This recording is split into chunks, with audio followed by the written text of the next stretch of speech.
Hey, hey. Sorry for all the trouble.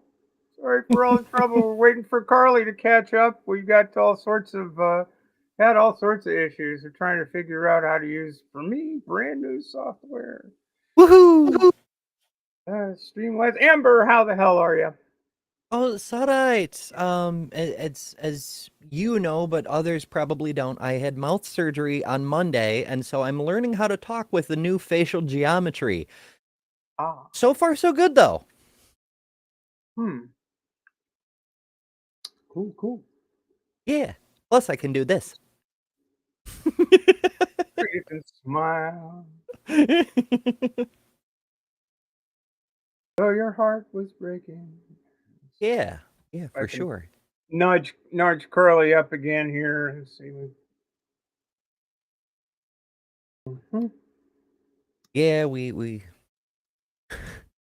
we've had to bounce around a little bit to Yeah, get this going. yeah, we have. Anyway, hopefully it's all good. Everybody can see things are going on. So yeah, we've got a couple of things to talk about right off the bat. We wasted a half an hour with the stuff. I know Ember's got some good stories coming up, and I have Oh, a hell great yeah. one, and hopefully Carla does too. But anyway, how about that debate? So yeah, that was interesting. It was interesting, wasn't it? How do Oh, you feel for about sure. cats? How do you feel? Um, Are they tasty? First of all, do I you prefer I cat or dog? I mean, honestly, I've never gotten to. You realize people are only eating the cats because we atheists have already eaten the babies. Good point. Good point. Mm. Yeah, that's true. But So you know, I'm still full up on teriyaki barbecued infants. well, you know, I could make a poor racist joke too, but I don't think I will. But you know, how can you do that when the entire thing was a bad racist joke coming from Mm-hmm. the former president of the United States? And hopefully never again. Yeah, for sure. And the good news is that it looks like that's probably going to be the case because despite what he seems to like to think, even his sycophants over at Fox News, they were Emphasis on trying the to do psycho, damage yes. control. Yeah, they were like, there's no question he lost. It was really bad. And it was kind of funny too. Like, a lot of people say that Kamala didn't come off as well as she could have on policy or whatever, but that was never the point. The point was to show how ridiculous this character is and to highlight the difference between them. That's the whole purpose of the debate, is to highlight the difference between them. And so here she is, all calm, collected, professional, and in control the entire time. She just had to say rally, and he went off on an unhinged tangent. It was magnificent. Hi, Curly. You I would made be in it. total. You made it. I'm in total agreement with that. It was a winning night for Kamala Harris. Mm-hmm. Winning night for Kamala Harris that night. It was a winning night. I've been watching presidential debates for about 40 years. That is the most one-sided beating I've seen in any presidential debate or any vice presidential, like in any congressional debate. I've seen a lot of debates, but I've never seen one that was such a beating. But that does not necessarily mean that she's going to win the election. There's a lot of things that are still. The biggest thing is, how does Donald if you're Donald Trump, it's damage control. And you've got to stay upright through this week. And that's going to be difficult because there is something that I think is really going to hurt Donald Trump. And how he responds to that will determine where his campaign will go. Because this is something, this was a knockout punch moment in a lot of ways for Kamala Harris. But now there's the next thing that he's going to have to deal with right now. because he's already in a hole. Secondly, his public statements, because he did take the bait, but now something even larger than Kamala Harris will bait him. And Mhm. how he responds, and I'll tell you, if he responds to this badly, he's going to lose, and that is Saturday Night Live. SNL Saturday is going Night Live. Oh, yes, yes. to SNL is going to SNL It's long. Look, their I season had to, Carly, I had to give you the runway there because it was such a great build-up, and was not expecting that at the end. But oh you are Saturday so Night right. Live is going to be, because granted their season is scheduled to start on the 28th. Their season is scheduled to start September 28th, but you can bet I would not be surprised if in one way or another they sneak a skit in now, even on a rerun. I would not, or they run a Trump skit, or they flop some things around and run a show that's involving some Trump. Somewhere Trump's going to get hit by every late night comic with $1 and a dream over these next couple weeks, culminating, of course, in that season premiere. How he handles that will determine how he handles the election. Because the Oh, no, fact of the matter is, it's going. I but mean, I'm just it's going to going to do get my hit. little Saturday. I'm going to do my little Saturday Night Live bit right now. Now, I am old enough to have actually watched the Kennedy-Nixon debate, and everybody said that if you listen to it on radio, you didn't get you kind of thought Dick had the better of the arguments, but if you watched it on TV, you know Dick had that 5 o'clock shadow. And let me tell you something, friends. Kamala Harris had no 5 o'clock shadow. Let me put it this way: I don't care. I don't care how you got the debate. That de- Kamala Harris won that thing by 5 touchdowns. If you were just reading the transcript, let alone if you watched it Listen to or it. heard it. Well, but eating the dogs and the cats, that was a bad thing. Uh, They're eating the going to dogs. They're eating the cats. transing the children at school, whether it's kind of a little bit poor, and of course the migrants who go to prison, and I mean, Oh yeah, yeah. We're so paying the You know trans the illegals. the illegal aliens are getting the illegal transgenders are getting alien surgery or something like that. But this shows you how. But I'm just going to say it. Even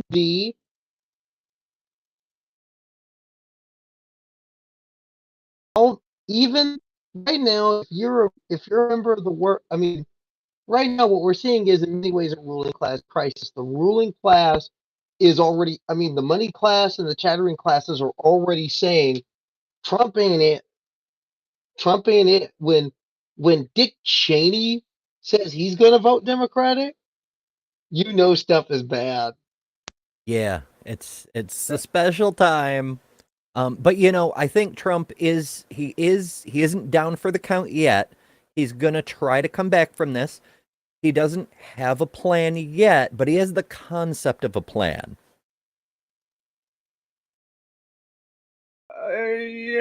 The concept of a plan. Yes, I'm having a hard time conceiving of what that concept. Well, I have a hard time I'm conceiving sure it'll be ready in 2 being a weeks. woman of a certain age. But yeah, it'll be in 2 weeks. Yeah, you're right. Oh, You're right. and he just needs to borrow a rating implement. He can draw on the map, outline the states. He'll win. It'll be the biggest win you've ever seen. It'll be the biggest. My crowds are the biggest.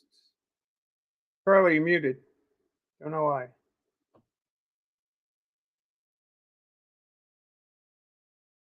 Oh my goodness. Yeah, we've got a bunch of fun people in the chat. Hello, everyone watching live. Hello, Oh future yeah. people who are watching later. We got some friends dropped over from the Kentucky Atheist channel. Shout out to Joe. He runs his political Okay. show There on we go. Thursdays. Yeah, good stuff. Yeah. We got. I think I heard your audio peeping up there, Carly. Did you have Yeah, something? yeah, we got it back. It's All just weird. right. It's just everything's just weird. But it's new technical gremlins. We have Yeah. All right. Yeah, we've got BB Birdie B. Hello. Welcome, welcome, welcome, Yahooligan. Thanks so much for coming. Look at the trees. Who else we got here? We got Bree is in the side chat Oh, I watching see this how it is. mayhem take place. Yeah, Hmm. right. I mean, Grabbing the golly, popcorn. yep. Looking at like, throwing stuff at. And I'll never let her do that again. But I tell you what, there are a few little bugs that we'll talk over with working this stuff out. We're broadcasting using Streamlabs uh, StreamYard equivalent, and it's pretty darn good. I think it's pretty darn good. But first time for everything, and that's when you forget to tie your shoelaces. Ooh. Yeah. Hmm. Hmm. I usually tie my shoelaces once, and I put them at like the distance so I can just slip my foot in and out. Yeah. Anyway. Yeah. I don't know if there's too much more to be said about the debate than that Vice President Harris did a very, very, very fine job. Uh, no, she didn't go into great detail about policy, but Donald Trump went into no detail about nothing. He went into great detail about uh, all kinds of conspiracy theories Oh and yeah.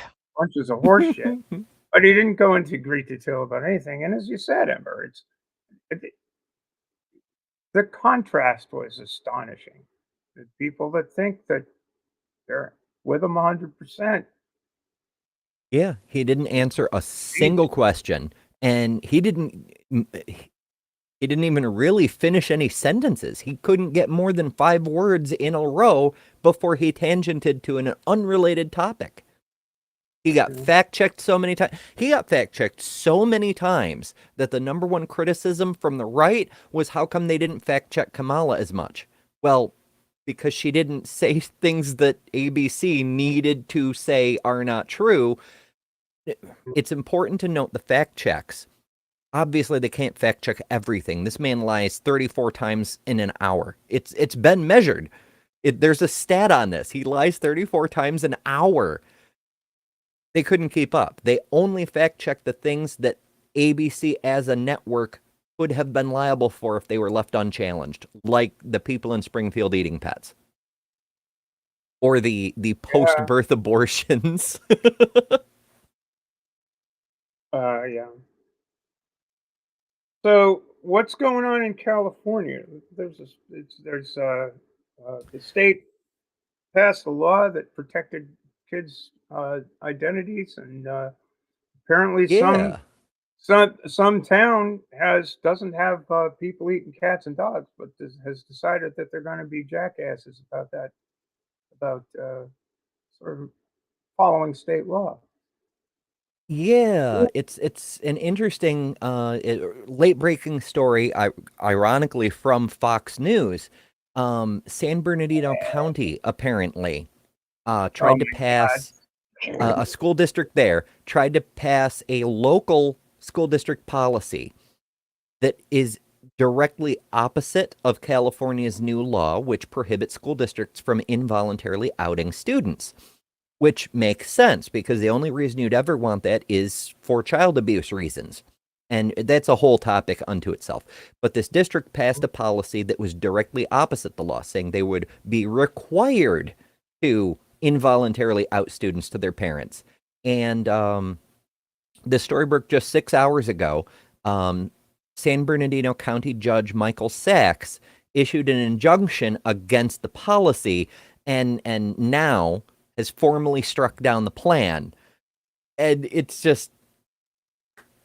fantastic. It's a month since Gavin Newsom signed the legislation that prevents schools from implementing notification policies, and that was Bill AB 1955.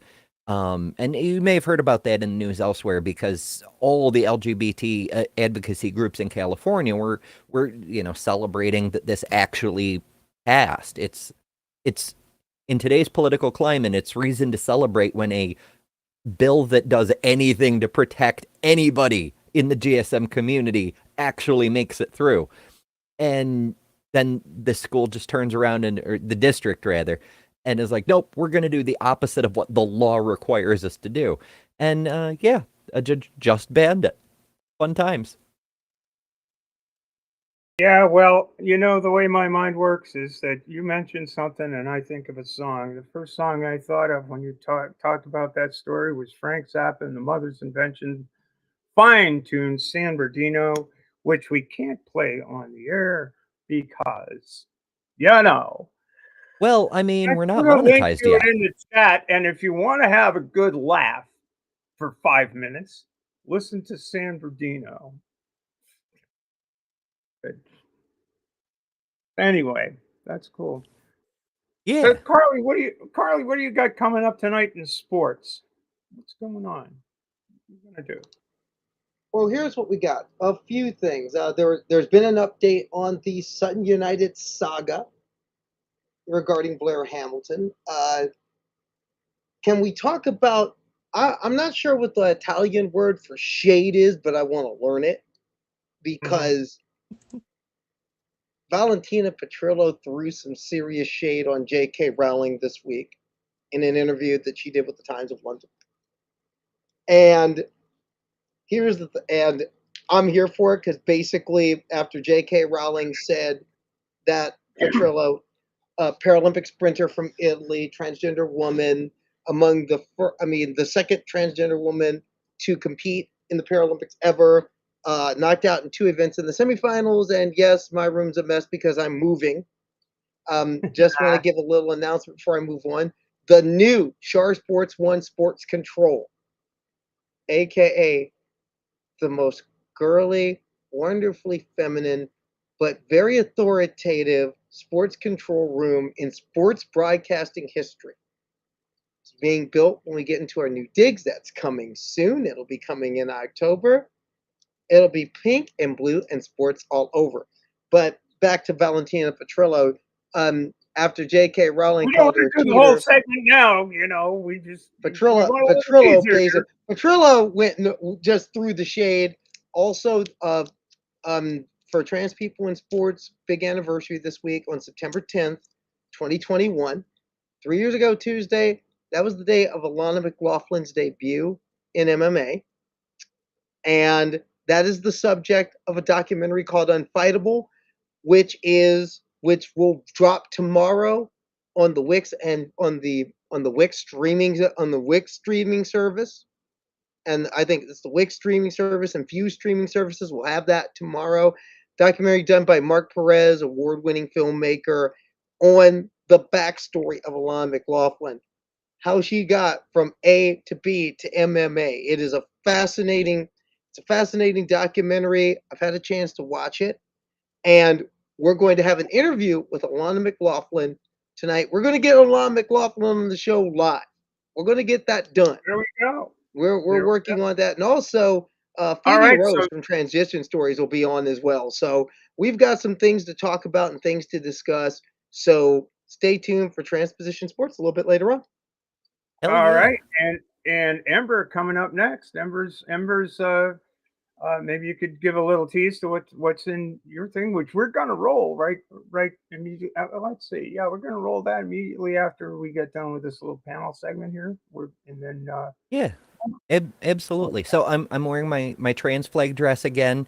I don't get to wear this as often as I used to. It's neat that I can actually fit into it and in fact have extra room, but that's a whole side thing. The reason I'm wearing it is because one of our many stories in good news is a little meet and greet with Monica Helms, who designed the trans flag. So the reason no relation, I have no relation.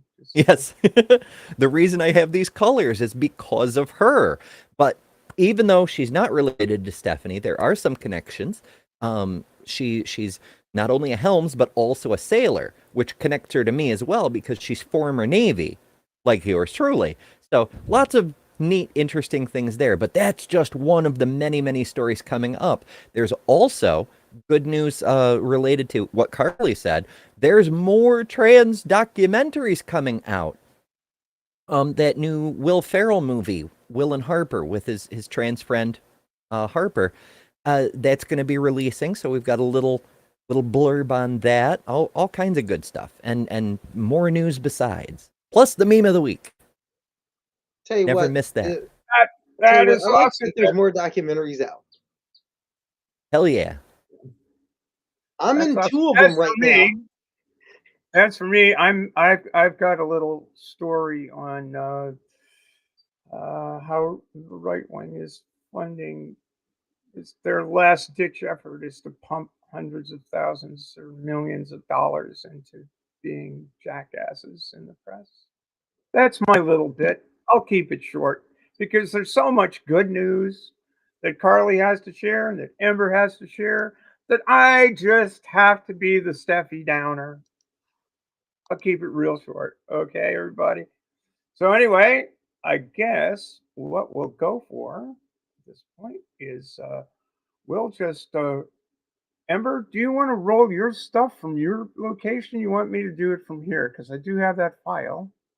You better do it because I have to get up Chris, you really probably early. wanted to go to sleepy. Yeah. Mhm.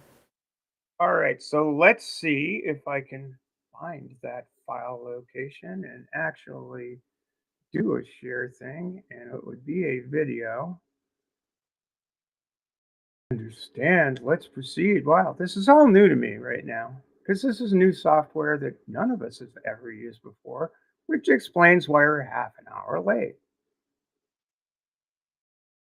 All right. So I need to find that. That would be Ember. And be prepared for Ember. Past Coming up. Ember is coming up. Yeah, well, let's see. Video share. In three, two, no, well, let's do a little transition, shall we? We'll just see. Oh, okay. I gotta get that little Yeah, transition yeah. Push the on. buttons. Yeah. I gotta push the button, but I gotta get the right things. Yeah, here we go. Whee! Just like Thursday, the boat in trouble. This time, Nomura was able to wriggle off the hook with 1:30 to go, and now they hold a favored position. Not going to have it. They called to each other tonight.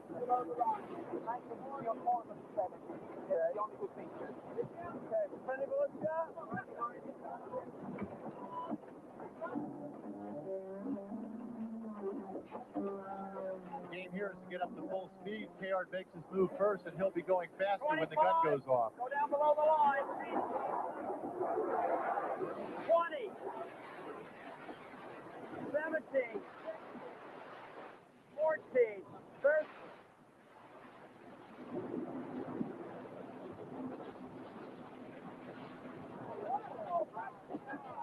4, 3, 2, 1, shot!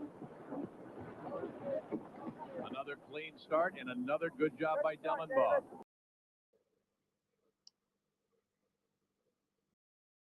Okay, video share. Show on stream, video share. How come it's not sharing?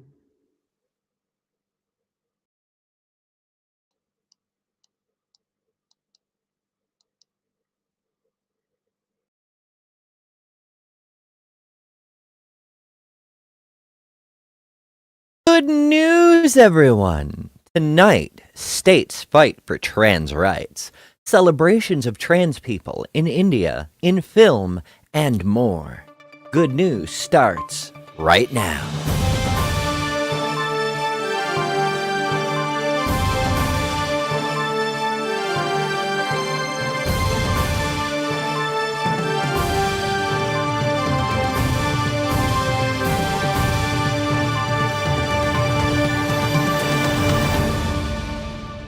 First up, meet the designer of the trans flag, Monica Helms, from NPR affiliate WYSO. In Monica Helms' own words, I was having dinner with Michael Page, who is the creator of the bisexual pride flag. That and the rainbow flag were the only two that existed then. He said, you know, the trans community could use a flag too. And I gave it some thought, but he said you got to keep it simple because the least amount of stitches, the cheaper it is for them to sell it. So, about 2 weeks later, I woke up one morning and the image of the flag came to me.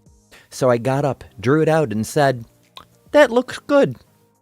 I contacted the people who made the bisexual flag and they sent me some swatches. And I picked out the swatches. A week later, they sent me the first flag. The story is pretty simple, but people started asking me all the time, what is that? And, you know, I had to tell them everything about it, and where can they get one? And it just started building and building. And I didn't realize behind the scenes that everything was building to where it turned out as it is today. It was not until 2013 that I started seeing the flag and the colors at Pride events worldwide, and I thought, oh my God, it's catching on. People are using it. Since I got the first one, I had to find out where I could put it to keep it safe. So I decided to start at the top. I contacted the Smithsonian as they were beginning to collect LGBTQ items. So yeah, they were interested. So in 2014, I donated the flag to the Smithsonian. It was on the same day, 15 years earlier, that I had created the flag. So I call August 19th Transgender Flag Day. Blue is the traditional color for baby boys. Pink is for girls. But the white stripe in the middle is for those people who are non-binary or gender fluid or don't have any gender thoughts at all. They fit in the white part. The design is such that no matter which way you fly it, it's always correct, which signifies us finding correctness in our own lives. Next up, India celebrates Maharashtra's first trans Dol Tashti troupe from the India Express. The entire country is currently celebrating Ganesh Chaturthi, and nowhere else is it celebrated with more festivities than in Maharashtra. But this time around, in addition to loads of blessings and opportunities for joyous celebrations, Bappa brought with him a fresh tide of inclusivity. The very first fully transgender Dol Tashti troupe performed in Pune as the Ganeshotsav celebrations began. Here's a video that went worldwide on the website formerly known as Twitter.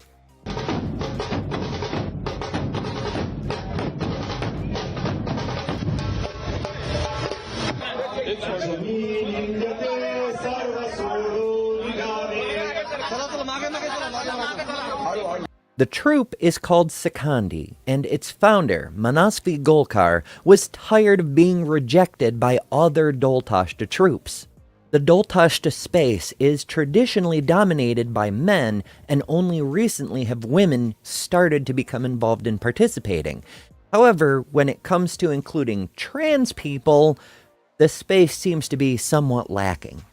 The Khandi is a famous character from Hindu folklore who began as a female and transitioned to become a male. The character is an important one because she is proof that queer and trans people, contrary to conventional belief, have always been an important part of Indian culture and not a modern or Western invention. Next up, New Jersey joins the fight against bans on trans healthcare. From the New Jersey Monitor, New Jersey has joined 19 other states in asking the U.S. Supreme Court to block a Tennessee law that bans gender-affirming care for transgender youth. In a brief filed to the court on Tuesday, the state's attorneys general argued that gender-affirming care is endorsed by every major medical organization, and categorically denying youth access to it, quote, departs from traditional norms of state medical regulation. It also violates their constitutional right to equal protection under the laws. Quote, gender-affirming care can provide highly beneficial, indeed potentially life-saving treatment to transgender adolescents with gender dysphoria, the attorneys wrote, and clinical standards of care account for any limited risks of that treatment by requiring doctors to make individualized findings that gender-affirming care is medically necessary. New Jersey Attorney General Matt Platkin seconded that sentiment on social media Tuesday, writing, quote, "As the medical community recognizes, gender-affirming care saves lives." Governor Phil Murphy last year declared New Jersey a safe haven for transgender and non-binary people seeking gender-affirming care. New Jersey has more than 45,000 transgender and non-binary residents, according to the Williams Institute at UCLA. The other states joining the petition filed Tuesday include all of New Jersey's nearest neighbors: Pennsylvania, Delaware, Maryland, New York, and Connecticut. Tennessee's 2023 law prohibits doctors from providing transgender care for minors, including puberty blockers, we'll get back to that soon, hormones, and surgeries. Several families of transgender youth sued to block the law, and the U.S. Sixth Circuit Court of Appeals upheld it. The American Civil Liberties Union and Lambda Legal asked the Supreme Court to review the case, and the High Court agreed in June to hear it this fall. A decision is expected next summer. Yes, the Tennessee ban is being actively opposed by almost half of the states, including Tennessee. From NBC. More than 30 prominent Republican officials and conservative leaders filed an amicus brief with the U.S. Supreme Court on Tuesday, opposing a Tennessee law that bars transition-related care for minors. Quote, "While the government has a role in keeping kids safe, that role is limited, and it does not justify the state second-guessing the judgments of parents acting in good faith who are best positioned to know what their children need." According to the brief, states have no business overruling the decisions of fit parents who make an informed medical choice for their children that is supported by their doctors, by the medical profession more generally, by the children themselves, and by their conscience. At present, a total of 26 states have measures restricting transgender care for minors, some for adults as well, while 16 states and the District of Columbia have shield laws that protect access to care. Among the signatories of the Tennessee brief are 8 former Republican members of Congress. Republican Congressional Representative Ilyana Ros-Lehtinen said, quote, "It is imperative that we come together as Republicans, conservatives, parents, and advocates to stand in support of individual liberties and non-discrimination protections while preserving limited government and parental rights."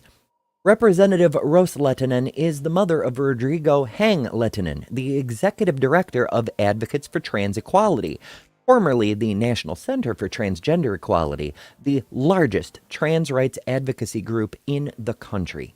She said, quote, "We can all agree that the government should not stand in the way of parents making well-informed decisions. This brief emphasizes that the court must recognize that blanket bans pose serious risks to members of the LGBT community, limited government, and personal freedom." In addition to arguing that the Tennessee law violates parents' constitutional rights to raise their children, the brief argues that the law violates the Equal Protection Clause by allowing cisgender children who aren't trans to receive puberty blockers, hormone therapy, and surgery for other reasons. Cisgender children may be prescribed puberty blockers, for example, if they begin puberty too early. This brief marks one of the largest groups of current and former Republican officials to take a stand against restrictions on trans health care.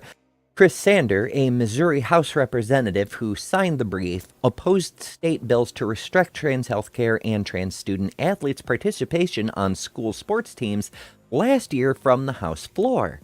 When the Missouri House voted on the bill to restrict transition-related care for minors, Sander, who is a gay man, told the Associated Press he was considering leaving his party after his Republican colleagues wouldn't allow him to speak on the bill. He said, quote, "It's not partisan to be gay or trans. It has nothing to do with being a Republican or a Democrat.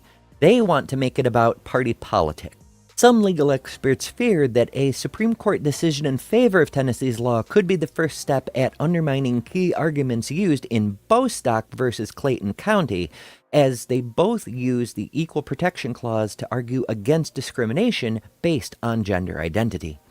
If Tennessee and other states with healthcare restrictions can impose their will on parents, then so can states and local governments that think differently. For instance, by allowing or even requiring schools to shut parents out of discussions regarding their child's gender expression. Beyond the gender identity context, there is no end to the kinds of parental decisions that local, state, or federal officials could hijack whenever they think they know better than parents.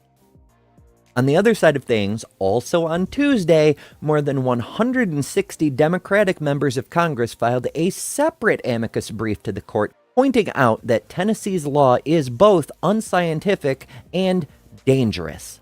And when you see both Republicans and Democrats standing up against discrimination, it's a pretty clear sign that the people who stand against us have gone way, way too far. But we're not done. Kentucky also joins in the battle to protect health care for kids.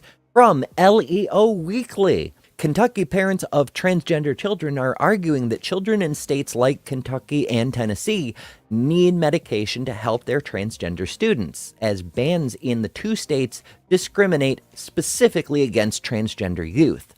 As a result of said discrimination, other youth are able to obtain the same medications that these trans children need for similar reasons, but because they aren't trans, they're not denied access.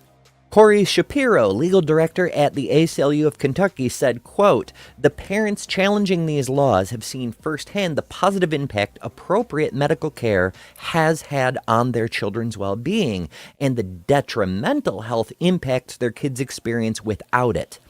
Denying these treatments to transgender youth who need them is not only unlawful, it is heartbreaking for parents.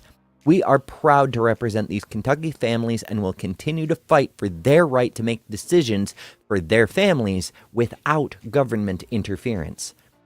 According to the ACLU of Kentucky, medical professionals say that the established treatments for transgender youth are safe, effective, and necessary to protect transgender adolescents' well-being. More on that coming up.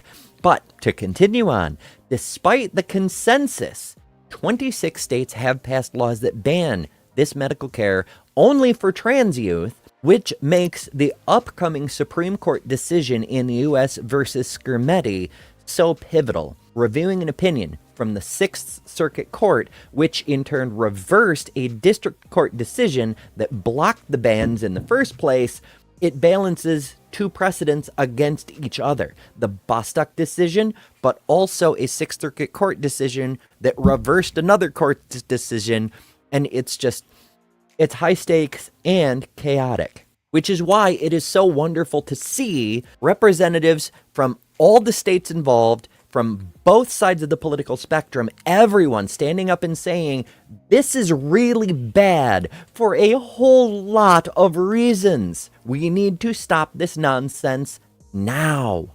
Because unlike accusations from the unhinged extremists on the far right, this is actually harming children. Not to mention being extremely illegal. But all of this is only necessary because there has been such a push to fearmonger over trans healthcare. So, good news, we have new data in tonight's Science Spotlight. According to a new study, puberty blockers are still safe, effective, and reversible. From ABC Australia. An independent review commissioned by the New South Wales government in the wake of a four-corner story into gender-affirming care for children has found that puberty suppression treatment is still safe, effective, and reversible, but calls for more long-term quality research. The NSW government commissioned a report by the Sachs Institute in the wake of the Four Corners report into gender-affirming care and a growing dispute among some clinicians in New South Wales about what was best for children with gender issues, as a polarizing and sometimes toxic debate over the gender affirmation model plays out around the world. Gender-affirming care can include puberty blockers to suppress puberty for young people distressed by their changing body. In some cases, this is followed by HRT, or hormone replacement therapy, to change people's bodies to better align with their gender identity. A Four Corners investigation into Westmead Children's Hospital's troubled gender clinic revealed it had only seen 3 new patients as of July last year and was struggling to operate in the wake of a string of staff resignations linked to the publication of controversial research endorsed by the hospital hierarchy. The paper, published in 2021, found that there were, quote, high rates of adverse childhood experiences, including family conflict, parental mental illness, and loss of important figures via separation among a sample of 79 children who sought help at the hospital's gender service. Notably, none of the ill effects were directly due to either the children's medical condition or the medical care they received, but social backlash due to prejudice. The Sachs Institute identified 17 studies pertaining to puberty suppression treatment in the evidence check update and said, quote, broadly, the newly identified evidence reinforced the finding of the previous evidence check regarding benefits and effectiveness.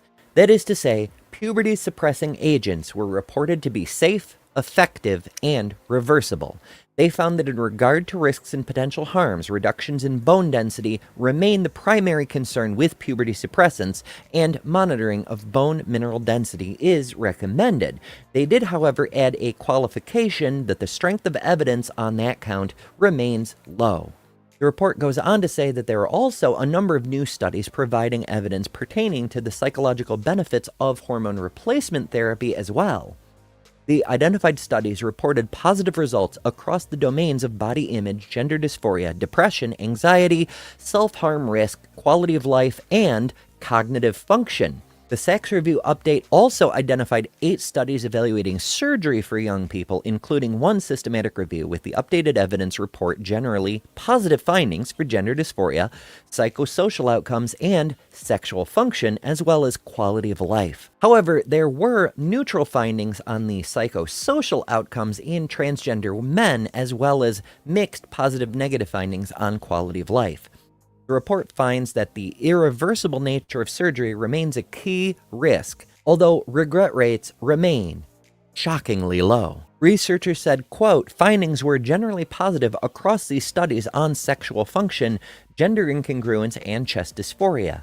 Offsetting potential limitations are also 3 high-quality comparative studies with positive findings specific to adolescents.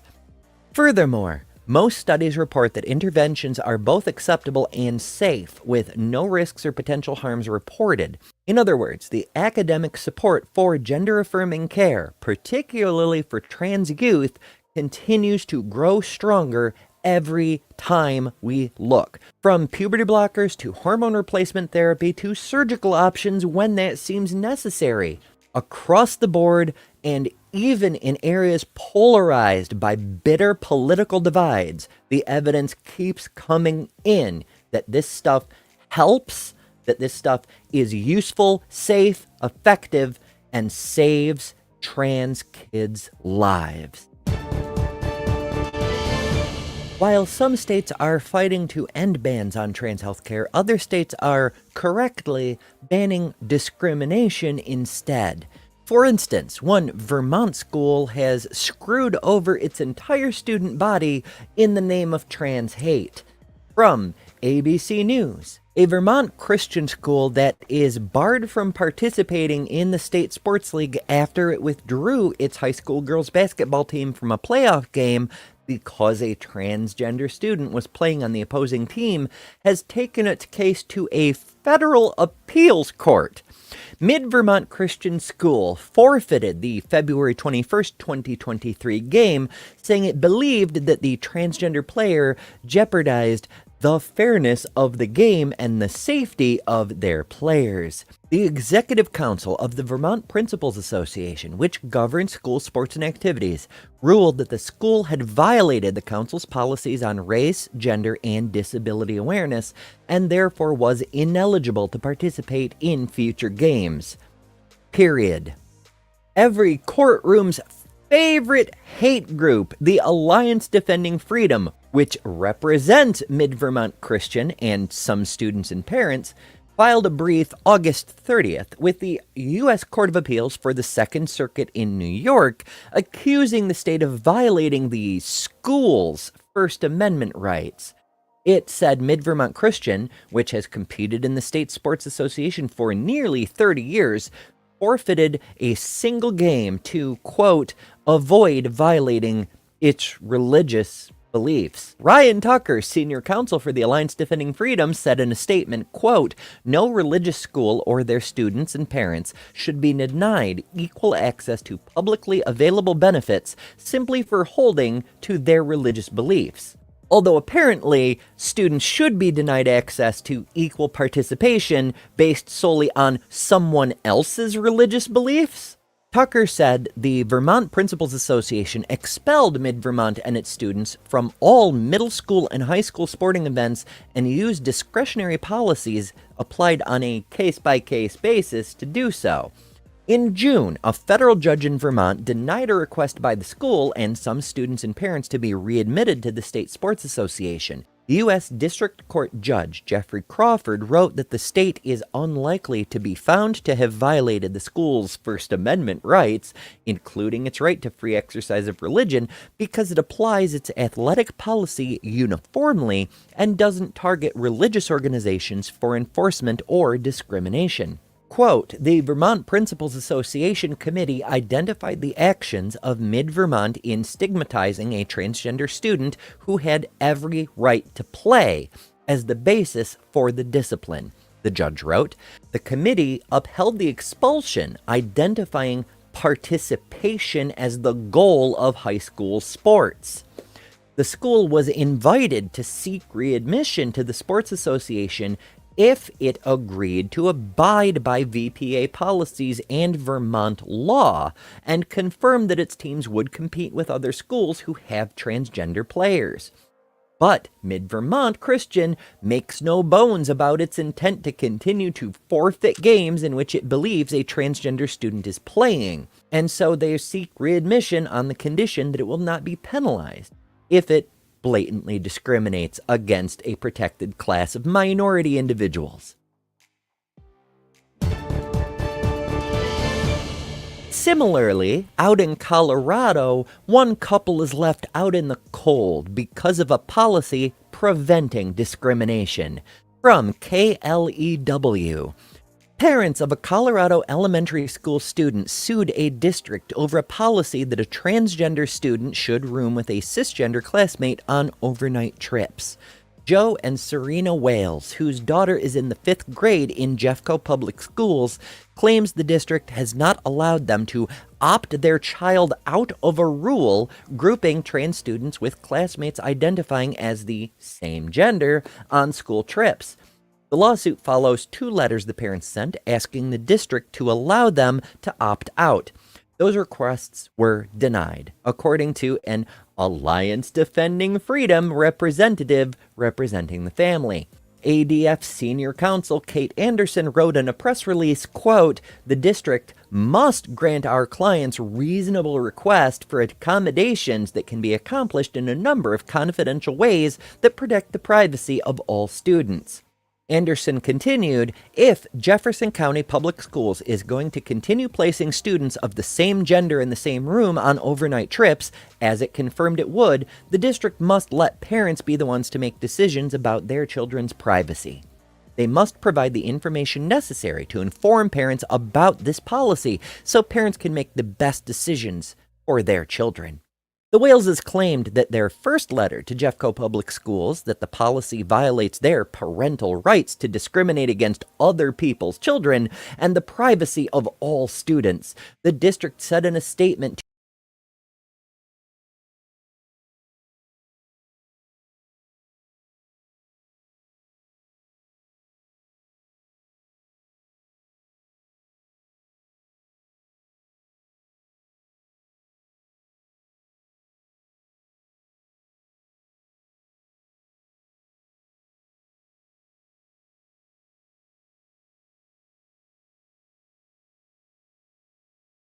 says the lawsuit is now being filed because the district continues to override the voice of parents by ignoring their right to discriminate on behalf of their children.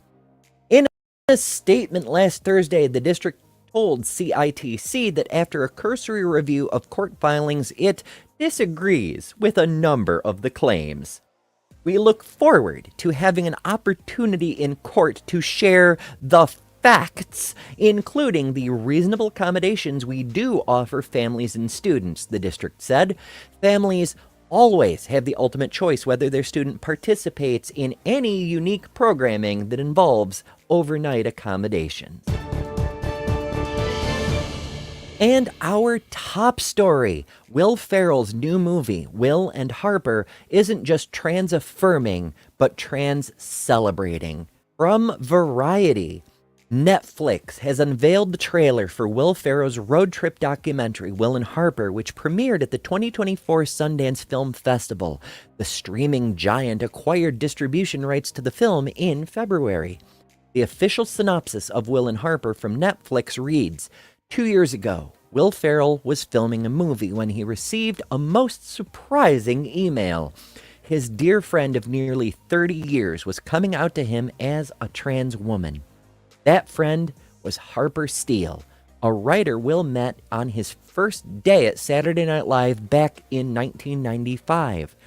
From that fateful first meeting in the halls of 30 Rock, Will knew he had found a match made in comedy, and their friendship and creative partnership would only continue to grow over the next 3 decades. In this intimate, honest, and heartfelt documentary, Will and Harper hit the open road together to process this new stage of their friendship and reintroduce Harper to the country she loves, this time as herself. Over 16 days, the two drive from New York to LA, visiting stops that are meaningful to them, their friendship, and to America. Through laughter, tears, and many cans of Pringles, they push past their comfort zones as they re-examine their relationship to these spaces and to each other in this new light. Steele wrote some of Ferrell's most iconic SNL characters during their 7-year run together. The two have remained close friends since, and most recently collaborated on the 2020 comedy film Eurovision Song Contest, The Story of Fire Saga. The filmmakers told Netflix in a statement, "We are thrilled about how audiences received the movie with open arms at Sundance. It's a movie about the power of friendship and acceptance, and we hope that it can help shift the culture."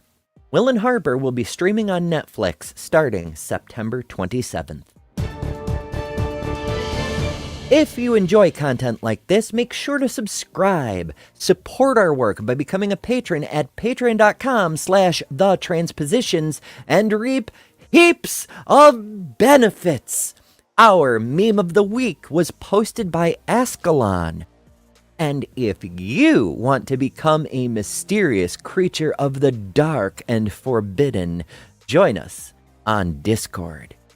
Also, if you have good news concerning trans people you'd like to see reported on, you can tell us about that in the Discord as well. For the TransPositions, I've been Ember Belrad.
You get Well, frustrated. there we are. Why? Because I'm listening. We are live. Carly, welcome back.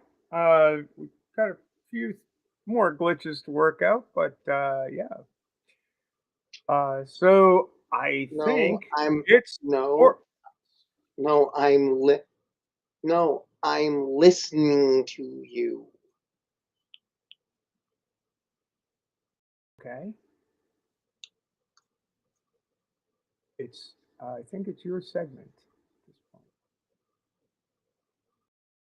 I'm gonna push it out, or I can go.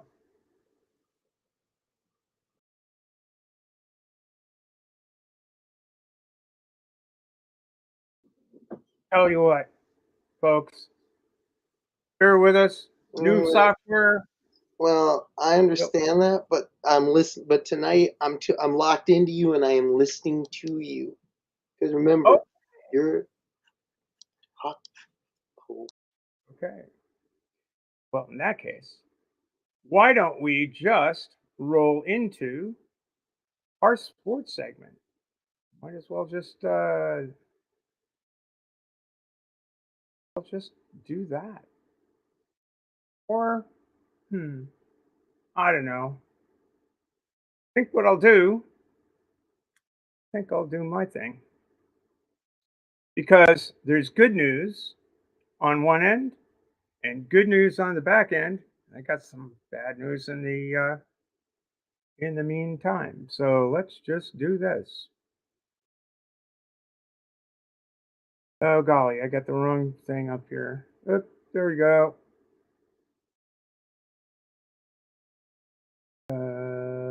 Do this. Do, do, do, do, do, do, do. Go to get the right tab going on here.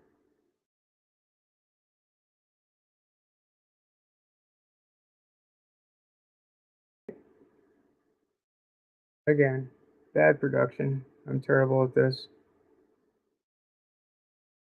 There, that's what I want.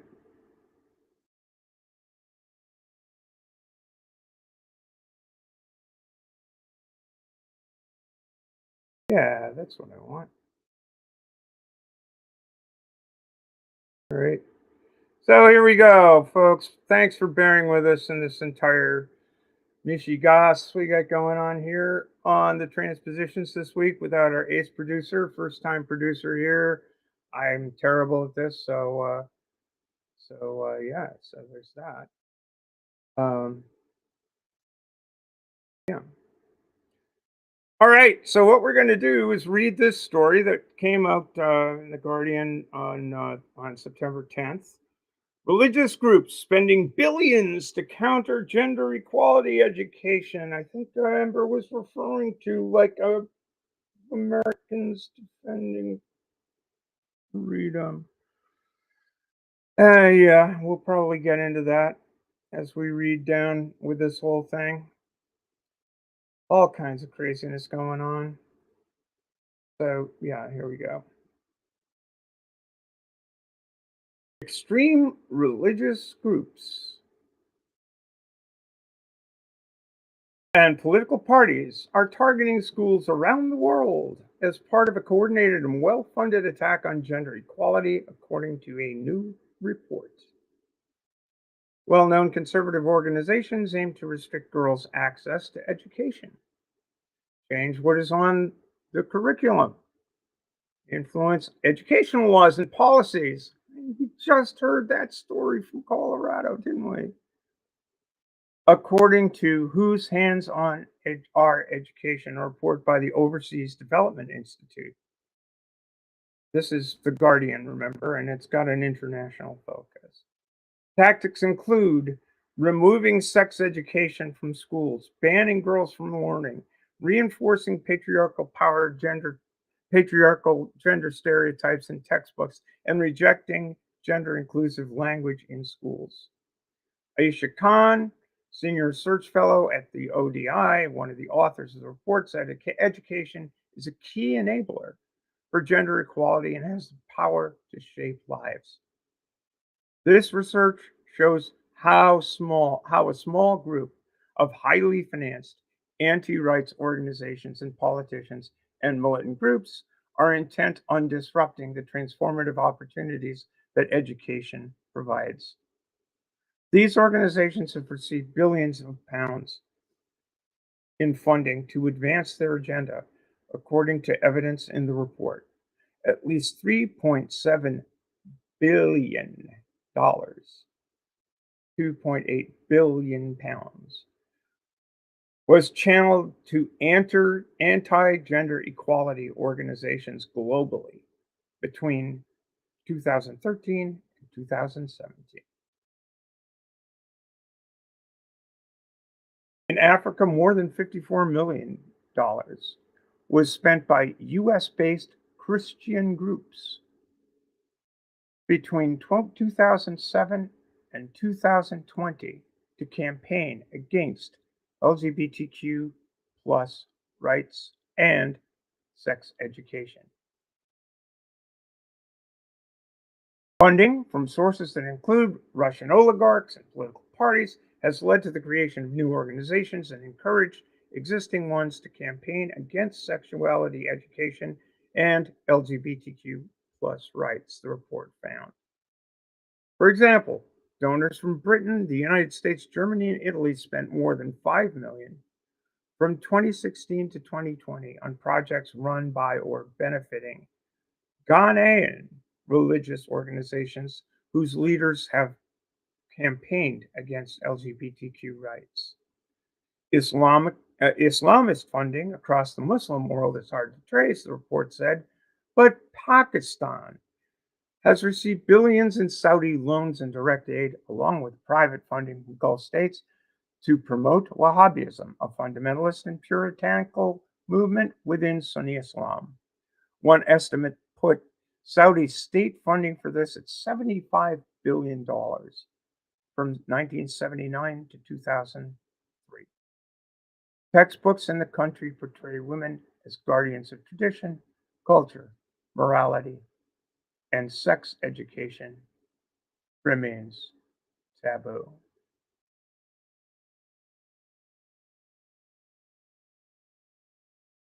Let's skip a bit.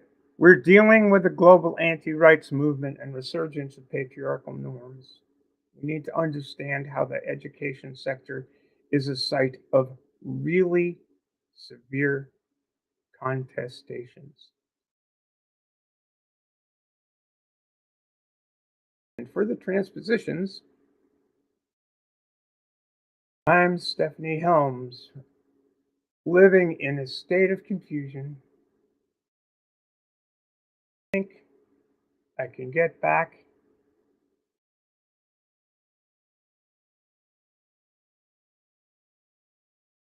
I think I can get back to a state of semi-sanity.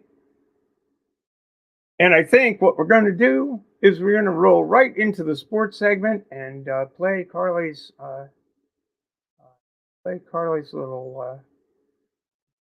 segment, which is a whole bunch of good news.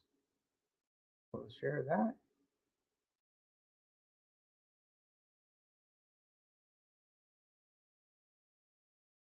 Let's go, the Transposition Sports.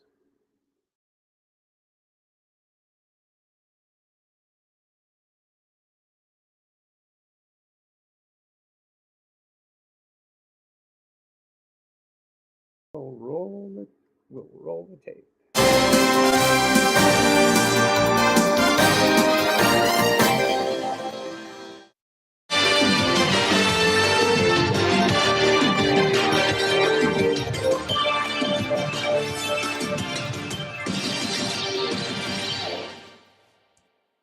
A special anniversary, September 10th, 2021, 3 years ago. Alana McLaughlin getting the W in her MMA debut over Celine Provost in Miami. It was a big night, a special night, and now it's the subject of a documentary. Oh, by the way, Alana McLaughlin got her first win. she's still waiting for fight number 2. Hello again, everybody. I'm Carly Chardonnay Webb. This is Transposition Sports. Out in the sunshine. Transposition Sports in the sunshine. That's right, I figured I'd walk and talk a little bit as we look at the week that was. And right at the top, Italian Paralympic sprinter Valentina Petrillo hitting back at J.K. Rowling and doing it with some style, and I'm here for it. She did a sit-down interview with the Times after the Paralympics earlier this week, and she basically said, I don't know who J.K. Rowling is. I've heard of her books. I've never read them. The shade was evident, and again, I'm here for that shade. Now, Petrillo got to her first Paralympics this year and reached the semifinals in both the T12 classification 200 meters and 400 meters. No, she wasn't able to match her hero, Pietro Maneo, and win a gold medal or any medal. She was knocked out at the semifinals in both races. But the mere fact that she showed up and she raced and competed well was more than enough for this observer. Now, folks around Transposition Sports and people followed me, we first got to know Valentina 4 years ago. She sat down on my previous podcast, The Transporter Room, along with Don Ennis for an interview. And she said this was her hopes for her Paralympic experience to come. So she won 11 titles in the Paralympic category, 2000 and for 200 and 400 meters. Her biggest fear was that while starting a transition with hormones and everything, she was not going to be accepted in the sports world. So that was her biggest fear. Of course, that dream got deferred for Tokyo. She wasn't selected for the Italian squad, but in 2024, she came back, got on the squad, got the hop to Paris, coming off a successful World Para Athletics Championship in 2023, where she won 2 bronze medals in both events. Of course, the Boo Birds have been out. People like J.K. Rowling,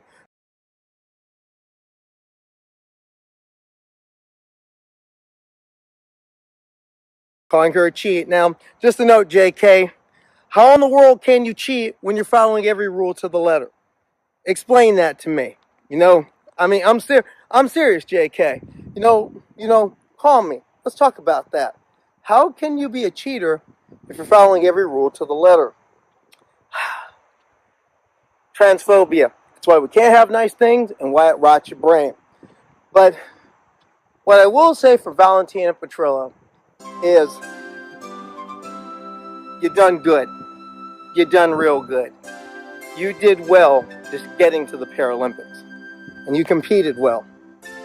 You said after your first race at the Paralympics that you were hoping that your son would be proud of you. Trust me, he's quite proud. Will Valentina try again for Los Angeles in 2028? Difficult to say. The actual aerial tables are not in her favor after all. She entered these Paralympics at 51 years old. She would be 55 at the time of the opening ceremonies for the Paralympics in LA. So no matter what, Valentina Petrillo has etched her place in the pantheon of trans people who want to compete and do their best.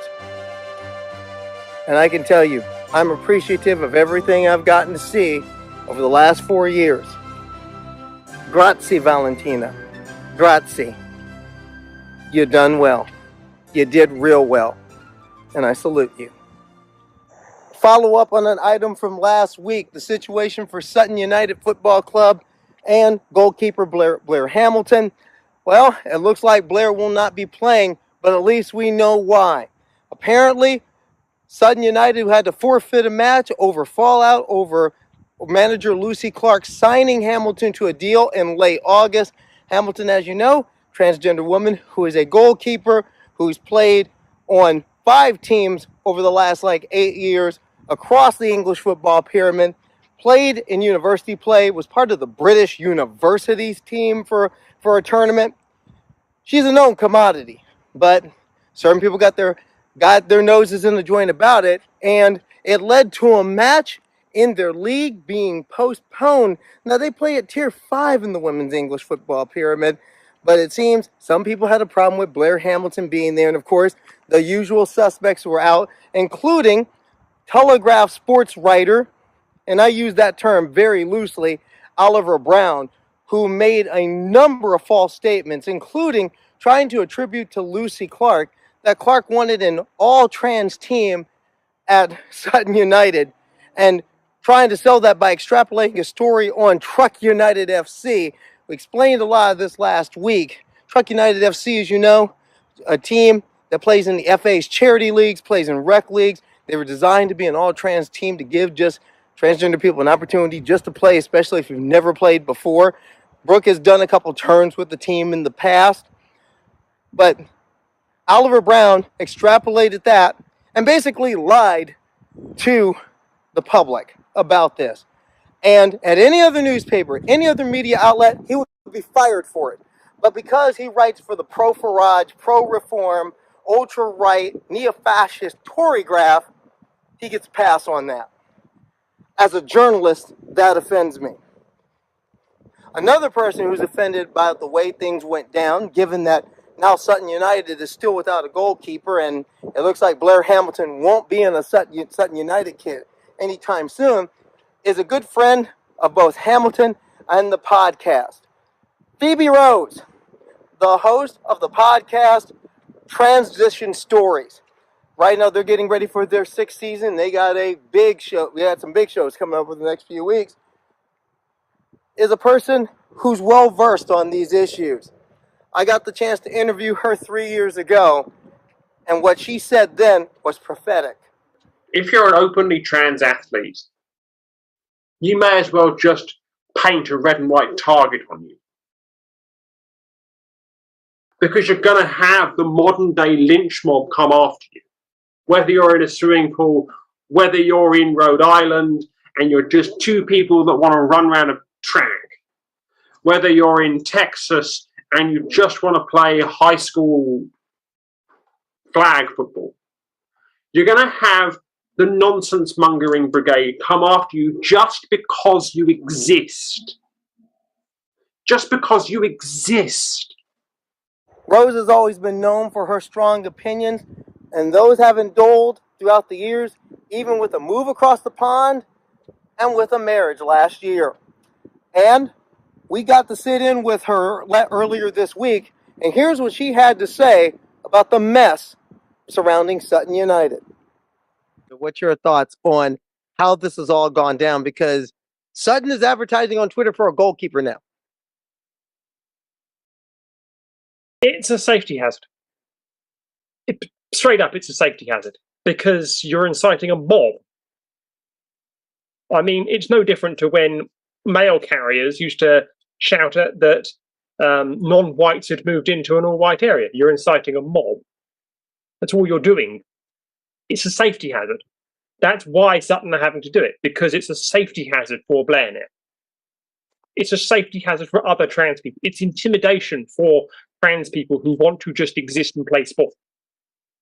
And it's lies, it's propaganda.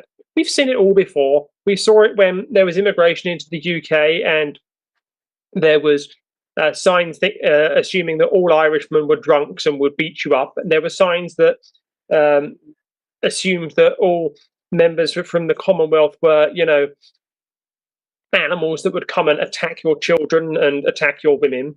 And then they said the same thing about those who weren't heterosexual, that they were all paedophiles and all this, that, and the other. And now guess what? They're saying all the same nonsense recycled over and over and over and over and over and over and over again about trans people. Because guess what? It's easy to recycle rubbish. It's easy to incite a mob. More difficult to go, hang on a minute, is that person talking a complete load of horse manure towards me? Or should I actually think about this for a second and go, what if I was in the position of the person that's having the horse manure spoken about them? Have I actually got any evidence of what's actually being said here? Now, I'll just throw that in the bin. But it's recycled garbage. It's recycled rubbish. And it's just frustrating that we refuse to learn from the mistakes of history. I mean, all Blair wants to do is pull on a pair of gloves, pull on a shirt, and go and play. She played 2 seasons for Salton United. No one gave a hoot. Nobody gave a hoot. She played for Hastings United. A couple of people gave a hoot there. She played for Montpellier Villa. Nobody gave a hoot. So, you mean to tell me that the games that she played for Montpellier Villa, the games that she played for Hastings United, and the games that she played for Sutton United were all nonsense and ridiculous and dangerous to the other players on the pitch? She played over 200 games in those seasons combined. She won leagues, she lost leagues. She won cups, she lost cups. She saved goals, she let goals in. She's a goalkeeper, playing football in a team. It's not like this is, groundbreaking. And all this nonsense that you hear about, quote, biological genetic advantages. Well, we should have stopped Usain Bolt from competing. We should have stopped Michael Phelps from competing. We should stop Simone Biles from competing because they've got all biological genetic advantages over the other competitors because that's how sport works. Sport is not a level playing field. The rules are a level playing field, but the individuals in those sports are not a level playing field. If Carly and I got on a gridiron, Carly would absolutely destroy me because I've never played gridiron football before. Never in my life. But one thing you said that you had the opportunity to talk to Blair. What's kind of been her mood? Because Blair hasn't said much outside of hasn't said much to the media. Blair being Blair. Well, she won't. Doesn't talk to a lot of people. The only things that Blair is interested in talking about is her work. That's it. She's a very private person. She is a very private person. And that's one thing. Transposition Sports, we had a chance to interview her last month about her work. And you figured that more people at least read that work. Because they can give you an insight into what's really happening here. I mean, Blair is a very private person. She's on social media for work purposes, and she does very minor things on social media. She's not like me and goes out on all of it. She's not like Carly who goes out on all of it. It's really jarring for her because she's a very private person with a very private life, and she wants nothing to do with it. She just wants to go and watch the games. Now, one thing, get used to hearing that voice around these parts because you'll be hearing it again next month. Around the time of the United States Grand Prix in Austin, Texas in mid-October, Rose will be back to preview the race and talk more about some of the issues. She's going to be a recurring part of Transposition Sports, and Transposition Sports is also going to go to her domain. Sometime later this year, I'm going to be on her seat for Transition Stories. It'll be my second interview, and I'm looking forward to it. Alana's second interview, take one, Mark. Mixed martial arts, it's a way to sort of re-inhabit and reclaim my body. It lets me feel like I have some measure of control that I might not otherwise feel that I have. You look for a fighter that you could really create a story about. And certainly Alana deserves an opportunity. MMA is probably one of the sports where people are most going to be pissed off about a trans woman participating because of the violent aspect of the sport in the first place. When people first hear transgender fighter, former military, they're like, no, we don't want that, we don't need that, we don't think that should even exist. Putting herself out there in this very international public way to be a target of transphobic hate. I've gotten thousands of death threats, like easily thousands of death threats. I've never had a more challenging task than finding Alana McLaughlin an opponent. There were people that were offended. How could you even ask me this question? Alana says she's a woman, but the truth is she was born a man, she grew up a man, all the lungs of a man, the disposals of a man. I think it's a man taking advantage of the system. I think that's sick and perverse. You want me in there being your boogeyman, so get me a fight. I do know that it bothers her, but I've also seen her rise above it. We just want to live and compete and work. That's all that any person wants. Take trans, cis, gay, straight, black, white, whatever out of the equation. Pretty soon there'll be no women's sports. It'll just be men that couldn't hack it as pros. They'll switch to become women and they'll dominate women's sports. People have a lot of feelings about trans athletes. It's not actually backed up by the facts of what is actually happening. I want everyone that comes after me to not have to deal with the same fear mongering I've had to deal with. I want a better world for the people that come after me. Her power, her strength, wasn't the same. McLaughlin has to survive here. You can't keep punching like that. Alana needs to keep her hands up and her head up, because if not, it's going to be a very dangerous situation for her. The only way that trans people are going to have more freedom and more inclusion is if we step up and make that space, clear it out for ourselves, because it's definitely not going to be given to us.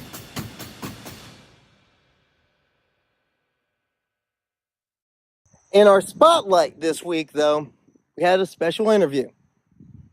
Remember September 10th, 2021, Alana McLaughlin, MMA fighter, making her debut, trans flag aloft.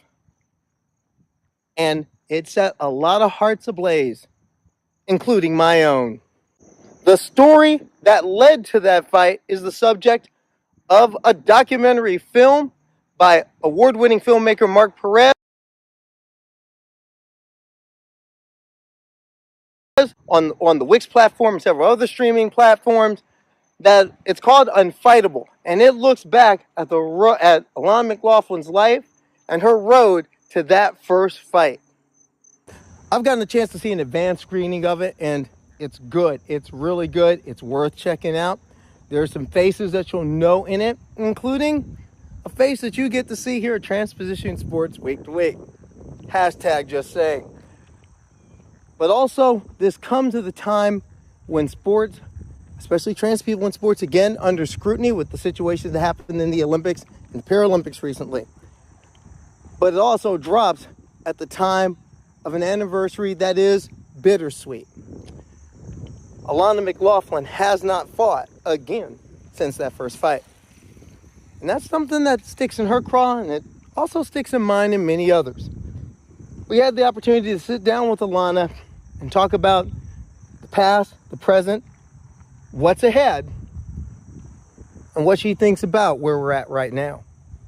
1 month after all hell broke loose at the Olympics over this same issues, first, what was your thought on that? On what went down with the whole boxing controversy in Paris a month ago? Oh God, yeah. I was definitely disappointed with a lot of the media coverage. The rampant speculation on, Iman, whether or not she was intersex, or, just the wild claims being made by, certain billionaire children's book authors. It just, things got nasty. And, just at the specter of a potential trans athlete, when neither Iman nor the other boxer were even trans.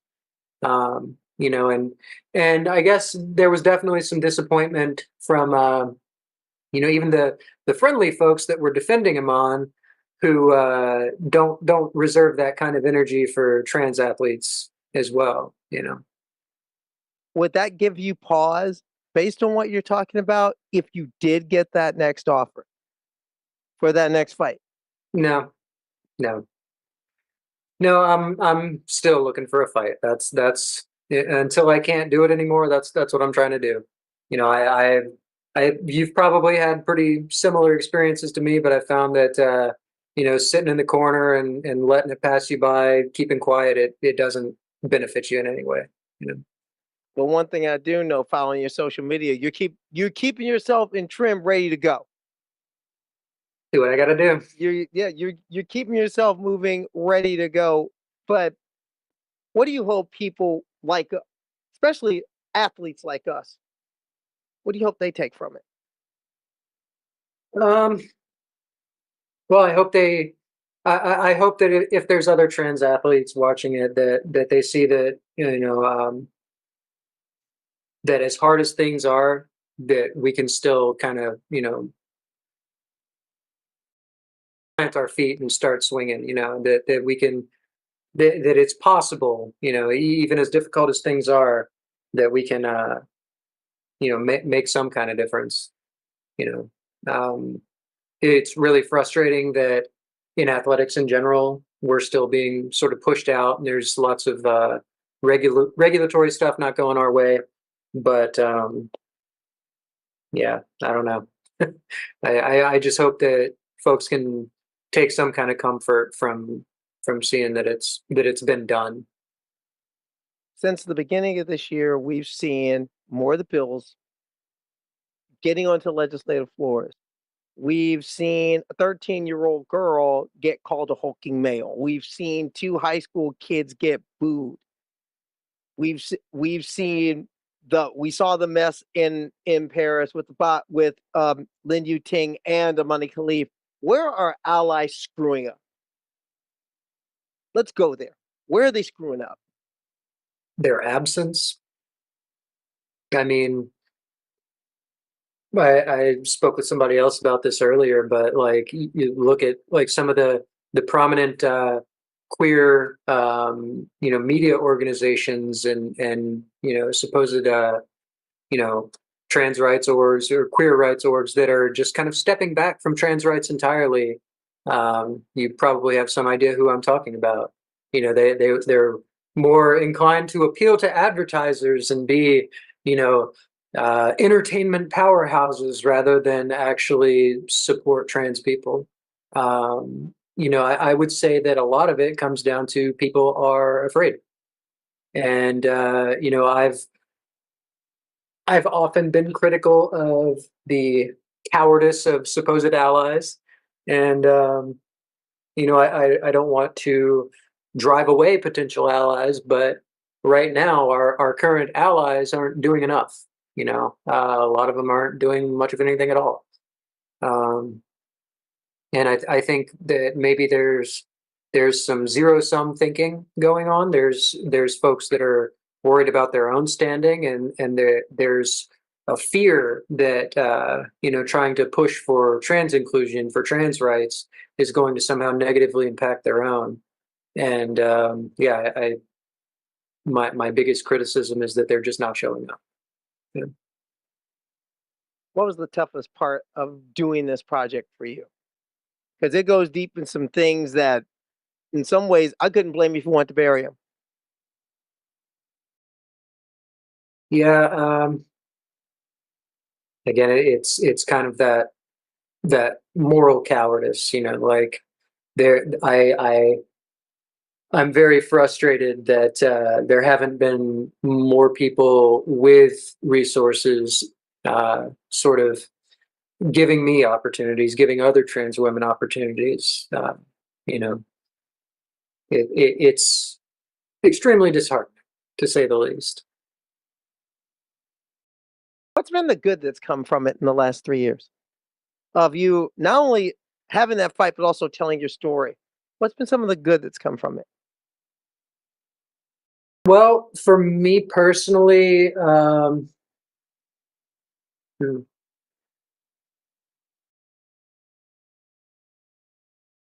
guess the positive stuff is when I get messages from younger queer and trans folks that are messages of support, messages telling me that they appreciate what I'm doing, that it's helping them. That's the most positive stuff for me. It's been good to get my own house and all that, but that didn't have a whole lot to do with this project. That's just personal stuff on the side. Yeah, I don't know. The personal benefit from this, there hasn't really been that much. Like, it's not like it was 20, 30 years ago where fame kind of came with fortune. Those were things that were hand in hand. I know a lot of poor famous people. So this the on a personal level, like the biggest way I've benefited from this is just knowing that I've been able to reach some younger folks and sort of give them a little bit of heart. Well, here's the thing: it hasn't been just the young folks. I mean, I know a lot of I know a lot of older trans people who also are saying, now wait a minute, hey, you've been an inspiration to a lot of people in the community. I'll just say it. Me. Why do you think I have this T-shirt? That's fair. That's fair. That's one thing. I do want to talk about what was it like if you've seen the final cut yet. What was it like for you walking with me and hearing me tell you because of you, I was able to go home and come out because of that fight? I mean, it was humbling, you know. That's not that's a kind of personal impact that you know, it surprised me, you know, and frankly, like that's what makes the entire project worth it. Like if that's able to give anyone any kind of little push to make those kind of changes, to make that kind of statement, you know, to be able to you know, live more freely and more openly, like that's literally the best thing to come out of this project. I mean, that's one thing. After one of my games this year, I had the flag extended out. Why? Because I always said I was going to do it. I always said I was going to do it. You did that. I'll say it. I will give you the flowers. But I'll give you the flowers on that because I'm partially playing football because of you. I'm partially out in the field because of you. Beyond this time, what's next? And what do you hope to see next? Well, you know, on a personal level, I would like to still have another fight or two. You know, I'm still pushing for that, still angling for that. But beyond that, you know, I don't know. I don't know. We'll just have to see where things go and how they shake out. I'm just trying to, you know, hang on and see where we go from here. But as far as like for the broader movement for trans inclusion and trans rights and queer rights in general, like, I don't know. There's a lot of fight ahead of us, you know, and I want to believe that the arc of history bends towards justice, but I feel like that's only the case if we're willing to fight for it, you know. And right now, it feels like we're in a pretty crucial time, and we can't really just sit back and rest on our laurels. You know, we've got a lot of work to do. Exit question. Away from angling for the next fight, away from all the training, away from the home gym you've managed to build, and now being a homeowner, what are you doing with yourself? Well, I've been wandering through the parks, picking mushrooms and cooking with them, and I've been you know, spending a lot of time with my goofy little cats, and you know, trying to get back into making some art, and you know, spending time with my partner when we can make that happen. And yeah, that's been the majority of it. Quick follow-up. Promotional poster. No, first, before we begin, yes, you caused this. Just want you to know that I can take no credit for this. This is Alana. I did this because Alana did this.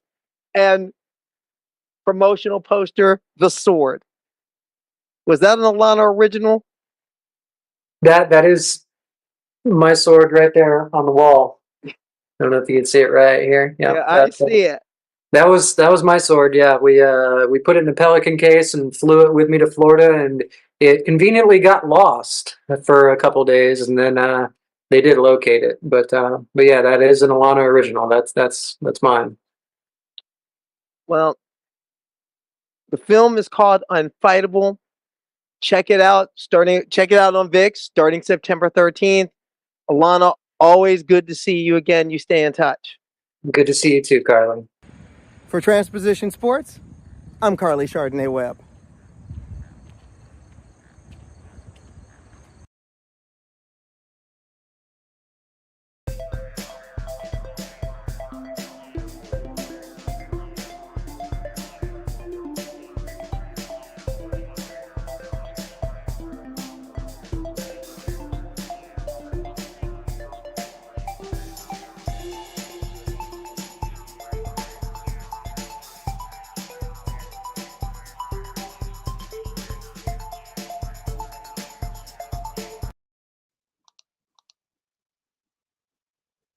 Well, there you are.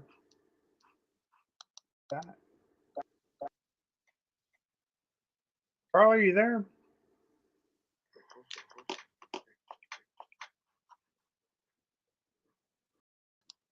Everything is better with cat ears. Everything is better with Everything. cat ears. And you know what? Everything's better with cat ears. I don't think cat ears have been discovered as a delicacy in Springfield, Ohio yet. Thankfully. No, I don't understand the whole. I don't understand the dogs and cats things either. I mean, that was just. But on the upside, I'm glad you all enjoyed the sports segment. I know we had a lot of glitches tonight, but it was good to see it. Just a reminder, the Unfightables coming to the streaming combines actually later this year. They're doing a limited theatrical release in New York and LA over the next couple weeks of this film. So this has been really good. I enjoyed watching it. I'm writing a review of it for Outsports. It's going to run on Friday. So it was great catching with Alana, but there's something I do want to say to people. If you're in that 100, if you're a woman who fights MMA and you're in that 145-pound weight class, Alana's available. Hashtag just saying. Alana McLaughlin would like to talk to you. She really would. I mean, it's 3 years she's waited for the second fight. Doesn't make any sense. And Not really. to all the, You to know, all the people, it's a question of I don't know, because it's no, it's a I don't question. Somebody's got to get step up it. and give the woman a fight. Come on, let's do this. Step up. Step up. I mean, let's do this. She's legal by every metric and every rule. She's eligible by every metric and every rule. And it's not like she's won every goddamn bout she's ever been in. She's only had one fight. Yeah. She's only had one fight. And if you saw the fight, and I encourage all those who still, after 3 years, still believe that Alana's this dominant man who beats up women. Watch the fight. I encourage you, look it up. If you got Paramount Plus, the fight's still there. You can check Hey, it look, out. yeah, I gotta tell everybody that's watching, all 10 people that are watching right now, we will have a link to Alana's uh, uh, documentary in the Yes. description. We will get it in there as soon as we get offline. Well, Because I think also isn't. folks, you've all gotta look into what life is like for someone who is competing in competitive sports and But is not only trans. that, it's just I'm going to tell you, it's an interesting story because it goes into the backstory of how Alana got here. Mhm. For those who may not know who may not know the story, Alana McLaughlin, number one, grew up in the Bible Belt. She grew up in South Carolina originally. Went to a small college, ran cross country at a small Division III school. Was put in conversion therapy by her parents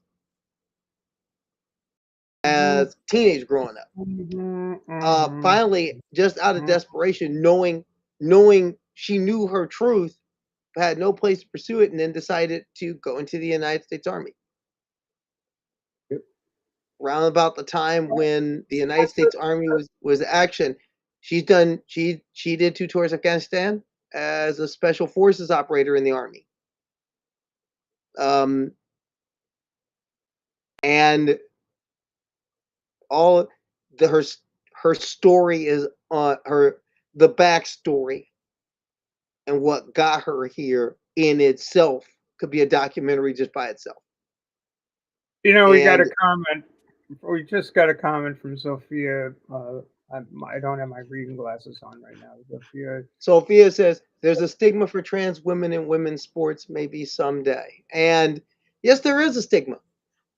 There is unfortunately a stigma, But I think in a lot of ways there's a stigma against trans people and life as a whole that we have to look at, that a lot of people don't want to talk about. I see that stigma there. Also, being a person who plays a sport and plays a sport at a relatively at least mid-level, at least, and also playing a collision sport very much like Alana, and you're subject to scrutiny. But as we saw at these most recent Olympics, cisgender women are putting that scrutiny. I mean, last week we ran that video of Alona Maher, who was nearly driven to tears, and she's a total sweetheart badass for the U.S. rugby team. Absolutely. And I'll tell you, you look at her, and here's what gets me. People were talking about how manly she is, yet who was on the cover of the digital Sports Illustrated swimsuit edition? She was. With her broad shoulders and her guns and her beauty all there. In the swimsuit issue. You know what, Carly? Blue? I'm just saying too. I have to at this moment. Look, I know some people don't. Some people may not even care, but I do. My team just last weekend. My team, Mr. Hankey, my sailboat, J24 sailboat, just won our season championship. It came down to the last. It came down to the last 4 races. Over a course of 37 races throughout the entire season. And it's like, and it was hard. I was sore as hell on Monday. But you know what? You just go out there and do it. You just go out there and do it. And when you go out there and do it, people don't think of you as a trans woman. Many of them don't even know you're a trans woman. You just go out there and do it. And you know what? Play ball. That's all it is. You go out there and you execute. Play ball. Scoreboard. You know, that's what the maybe someday thing is all about. I think someday should be right now. And someday should be right now. The thing is that the maybe someday attitude has to do with the fact the reason it's not right now is because billions of dollars are being spent to stop it from being right now. Worldwide, billions of dollars, billions of pounds are being spent not just on sport. Sport is the camel's nose under the tent. The billions of dollars that are being spent against people like you and me are being done so in order to demonize all LGBTQIA plus people. And I was really struck by Alana's talk about allyship, because people do need to be aware of the fact that it's not coming out of nowhere. It's coming out of somewhere. And that somewhere is not a very pretty where. Let's put it that way. No, she was spot on, because many of us are feeling that frustration. And Alana, being Alana, put it out there, and she was right in doing so. The fact of the matter is, I mean, during the whole mess at the Olympics with Amani Khalif, with Lin Yutang, there's a lot of people who said the first words out of so many people's mouth, "This is not right. This is not right. She's not trans. Why are they saying that?" And I understand where that comes from. But in that moment, however, in that moment, I would have liked to have somebody, if not listen to a trans person, because a number of us did say, now wait a minute, we understand where you're coming from, but what if she was? And then people say, well, she's from Algeria and it's illegal to be trans there. And a lot of people use that as a convenient way to dodge the real conversation that we should be having at that moment. And that real conversation is, the real conversation was how transphobia affected cisgender women. Absolutely. And we needed to have that and no one wanted to talk about that. Not a single person wanted to talk about that. And they're not going to bring anybody on. And when they were having these discussions, and you had like NBC talking about this issue and news stations and networks talking about this issue, not a single one first wanted to talk about this particular issue, and no one even bothered to approach. There was only one time when a person who was not cis was brought on to discuss this, and that was Katie Barnes. Yes. Only once, and it was and kudos to NewsHour on PBS. Right. I mean, the descendants of McNeil Lehrer did their job, but no one else did, and it would have been great to have an Alana McLaughlin on, or a Cece Telfer on to talk about it, or Chris Mosier on to talk about it. No one, or a Skylar Byler on to talk about it, or a Carly Webb on to talk about it. No one wanted to talk about the real issue, and that's what bothers me. And Alana picked up on that. The real issue is that the real issue around women's sport has always been that women are always assumed to be not women when they win. Whether they're cis or whether trans. they're cis or whether they're trans. Facts. And there is there are no better observers of that phenomenon than trans women, because as a person who has participated in competitive sport at a professional level for 45 years now, Mm-hmm. I can tell you that the women at the top of my sport were, when it came to co-ed competition, when it wasn't a women's event or a men's event or something like that, the whole thing was that if a Rolex Yachtswoman of the Year beats you, some dude will say she's not really a woman. Yep. That's ridiculous. Doesn't matter that she has 5 kids. Doesn't matter that she has 3. Doesn't matter that doesn't matter. Doesn't matter that she's just a better sailor. Doesn't matter that she's just a better sailor than you are. Because see, that's also another part of the problem, when we feel the need to, at one level, in an attempt to try and justify things, we look at, okay, how can we bolster her feminine credentials? How can we sell this? It's like, at that point, no one gives. Honestly, at that point, no one gives a damn. If that's no one should give a damn. That's part and parcel of a society that insists on judging what is a woman. Mm-hmm. And it's not, and there's always going to be a disqualification. At some point, there will be a disqualification. But she's not fertile any longer. She's not a woman.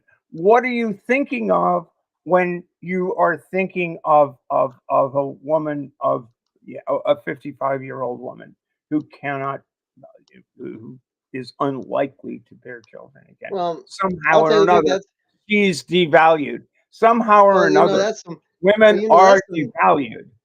Okay, now that's some Handmaid's Tale stuff going on right there. That is some Handmaid's Tale stuff, and that's exactly what we're seeing right now. That's what we are seeing. It's like, but I mean, blessed be the fruit under his eye. That's what we're getting at in this country right now. I mean, and that's what some of this is about. I mean, we need, but that in itself, we need to talk about it. Got to talk about it. We do, And and we don't. and We then don't talk about it. no, we don't. And it goes back to the fact that you know what? Amani Khalif got this. Damned if she in the boxing. First off, in a boxing ring, does anybody look like? Nobody looks like a cover girl after a game. Nobody. No one looks like a cover girl after a freaking game. After a bout. No one does. No No. one's doing a Victoria's Secret ad right after a game. No one. No one is. Because you're playing in a game. After a game, people jumped on Amani Khalif. They jumped on Amani Khalif because after a boxing match, come on, it was boxing.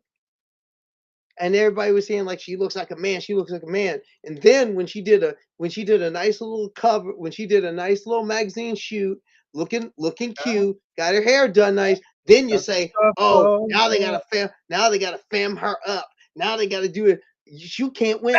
That was literally a Rowling tweet. Yes, it was. Rowling had a tweet about J.K. Rowling. J.K. Rowling had a tweet about anybody can look good when but you know they don't. No, well, but you know that's the thing. But you see, that's the one thing that by the way, my goblin face. I had a YouTube knob call me a goblin once, which I thought. I've been called a 6'4" 225-pound black man with a dodgy wig. I've gotten the ugliness. I've gotten the misogyny. I've gotten the trans misogyny. I've got the trans misogyny noir. I've gotten it. Oh, you've gotten it all. That. Yeah. I mean, I've gotten it all. This ain't. I mean, I'm not new to this. I'm true to this. I understand what it is, but you get all. But that's one thing that people have to realize. This hits us all in one way or another, no matter who you are. And again, but. See, that's the other thing. If I don't perform femininity properly, then I'm wrong. But if I do perform it properly, I'm still wrong. You're still wrong. And while I'm thinking about it, a few notes on the passing scene, real quick. Some things, some quick notes. Number one, I got a couple thumbs up, a couple thumbs down. First, obviously, a thumbs down to start with. Thumbs down to Donald Trump, just on the nonsense, on the transgender aliens getting illegal surgeries thing. Just thumbs down on that. A thumbs up. First, a thumbs up to, actually a group of thumbs up. Thumbs up number one to Erica Smith, annoyingly positive, who is being annoying to all the right people right now, as part of a group that's trying to get her former college, Sweetbriar College, to take a second look at a policy that was instituted at the school this year, saying that our school is a women's university just for women who were born women, for biological women. That's the exact yes. And right now, but here's the thing: oh my God. the current president of the school implemented that this year, and it's gotten a lot of backlash from people who used to work at the school, from alums at the school. There is a lot of action towards repealing that, and Erica Smith is a major part about it. And and as that story develops, Transposition Sports will be there. I will just say that on a personal front, I support Erica, so a thumbs up to her. Thumbs up to Throw Pride. Thumbs up to a group of LGBTQ disc golf pros and disc golf amateurs who got together and have been really working on some things, especially Throw Proud is the group. They're on Instagram. Look them up, follow them. They've been doing a lot of calls to action, especially through the nonsense regarding Natalie Ryan. The nonsense regarding Natalie Ryan and her eligibility. Well, recently they got the PDGA to change some policies and implement some changes to make sure that trans competitors on their tours aren't being dead named when people look up their past results, and secondly, aren't being outed and doxxed by hate groups like Save Women's Sports and Icons, the Oh God. anti-trans, anti-LGBTQ hate groups that are funded by LGBTQ hate groups like the Heritage Foundation and the ADF. Whenever a group says, whenever someone like a Riley Gaines tells you we're bipartisan, no, they're not. They're funded by some of the biggest right-wing wallets in this country. They're funded by And they're funded by deep, they can't Listen, say otherwise. you know what's funny? It's like I knew Bill Koch. All the Koch brothers. Well, yeah, but he was kind of the and Bill sued his family for stuff. He's a very nice fellow, and then it's like, oh well, and I've worked with Bill. Bill was the guy who took the America's Cup back from New Zealand, Right. and so like there are right wing people who are accepting of trans people as people. The problem is there are far more right wing people with billions of dollars. I mean, billions of dollars. There are far more who are willing to spend those billions on absolute nonsense. And that's true. It's just many of my own personal allies have been those people. Yeah, Don't want to. It's kind of like this argument I have in the atheist community. It's like, well, let's don't throw my nephew under the bus. Let's don't throw my niece under my niece under the bus.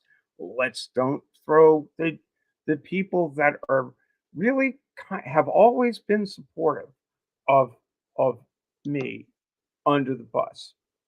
Let's don't throw let's don't Now, why would they be throw thrown my under friend the bus? Junior under the bus. Well, It's like let's don't mean, do that well, because they are Christians, and Christian in a lot of people's minds well, I'm going to means tell you something. I know, anti-trans, Stephanie, anti-gay, and it's bullshit. Stephanie, I'd like to.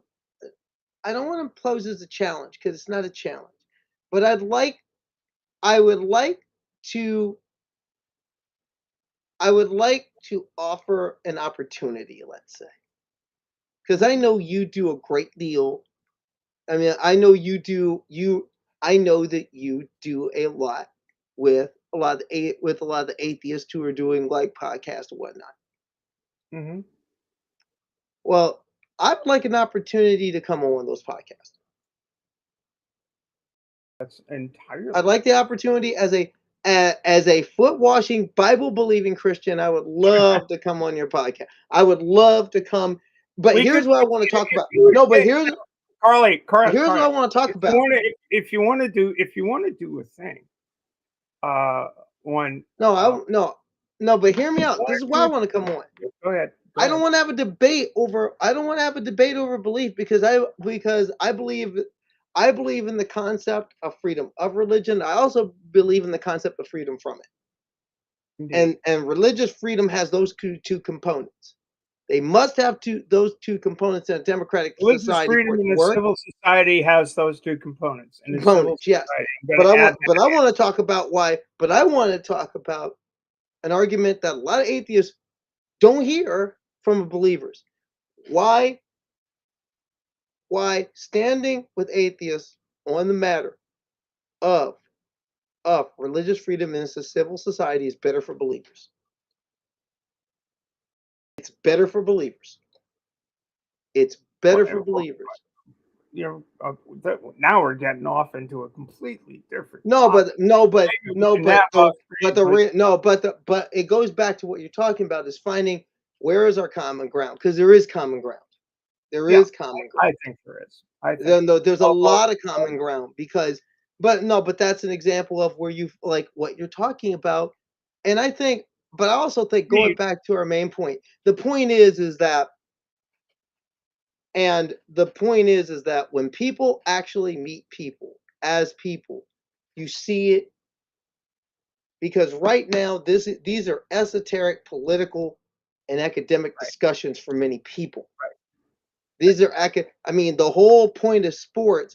Now, I'm not talking about people like J.K. Rowling or say Riley Gaines. For them, this is financial. This is political. This is about power for them. This is about position for them.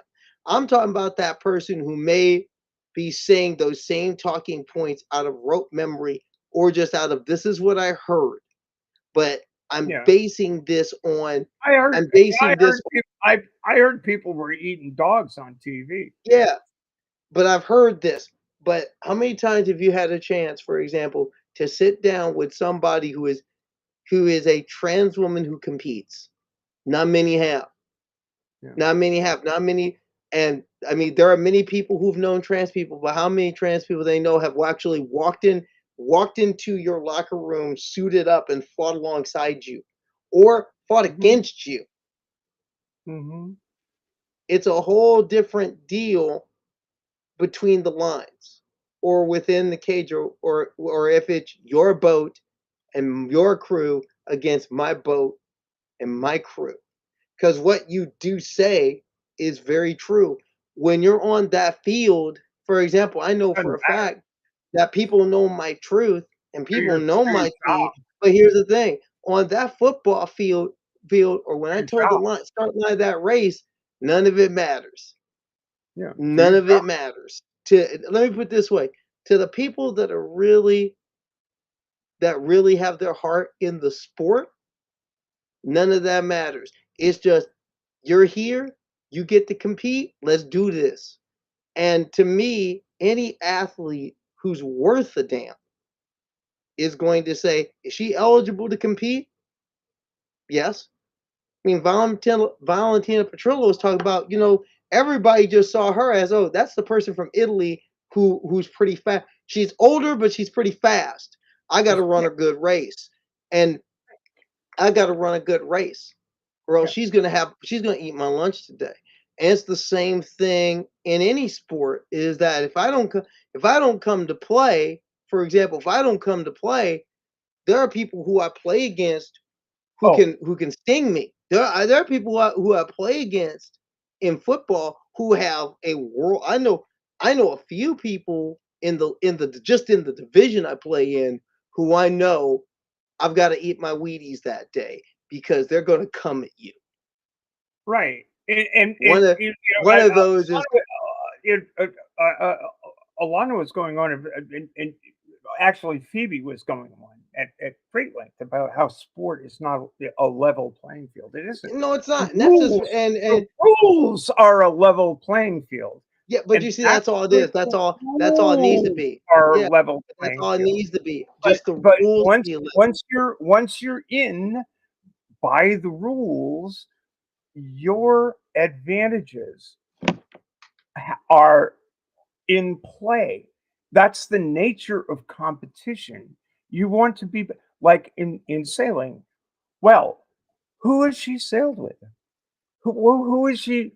Who was? It's the whole thing. In human beings are into competition in tons of different fields.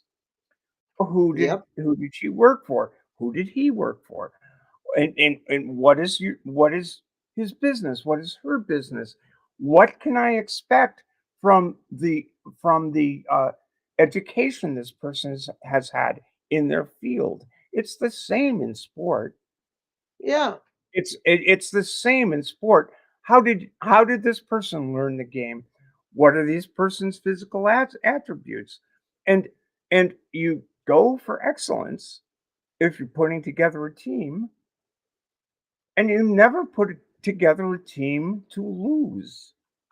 No, you don't. That's not the idea. You are trying to select people who can contribute the utmost to the team's success. And if it's an individual sport, you are trying to do the utmost to learn from the people who have excelled in technique, in approach, in all of the stuff that that goes on in that regard. So I think people have a fundamental misunderstanding about what it's like. And gender often has very, very little to do with any of that. We have a woman who is far more qualified than any person I can think of at the moment to be the president of the United States. And that is a stumbling block for far too many people. It is. But another part of It's that gotta is stop. just like in but again, you're dealing with there's so many layers to this.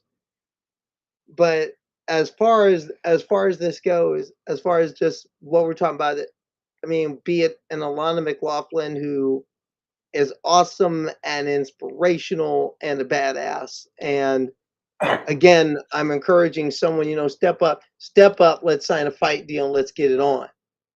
Yeah. But I'm reading what Robert Madewell said in the chat.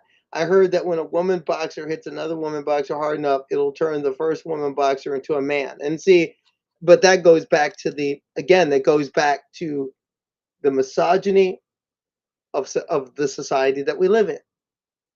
Because there's two things about this issue that this issue really boils down to, and we need to actually talk about it. Number one, the simple fact that when it comes to sports, we don't see women's greatness in the same light that we see men's greatness.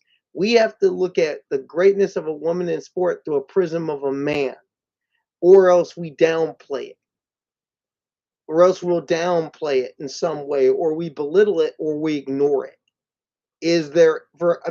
I just look at these great women in sports, and if we had a society that wasn't so misogynistic, that wasn't so sexist, I mean, Simone Biles.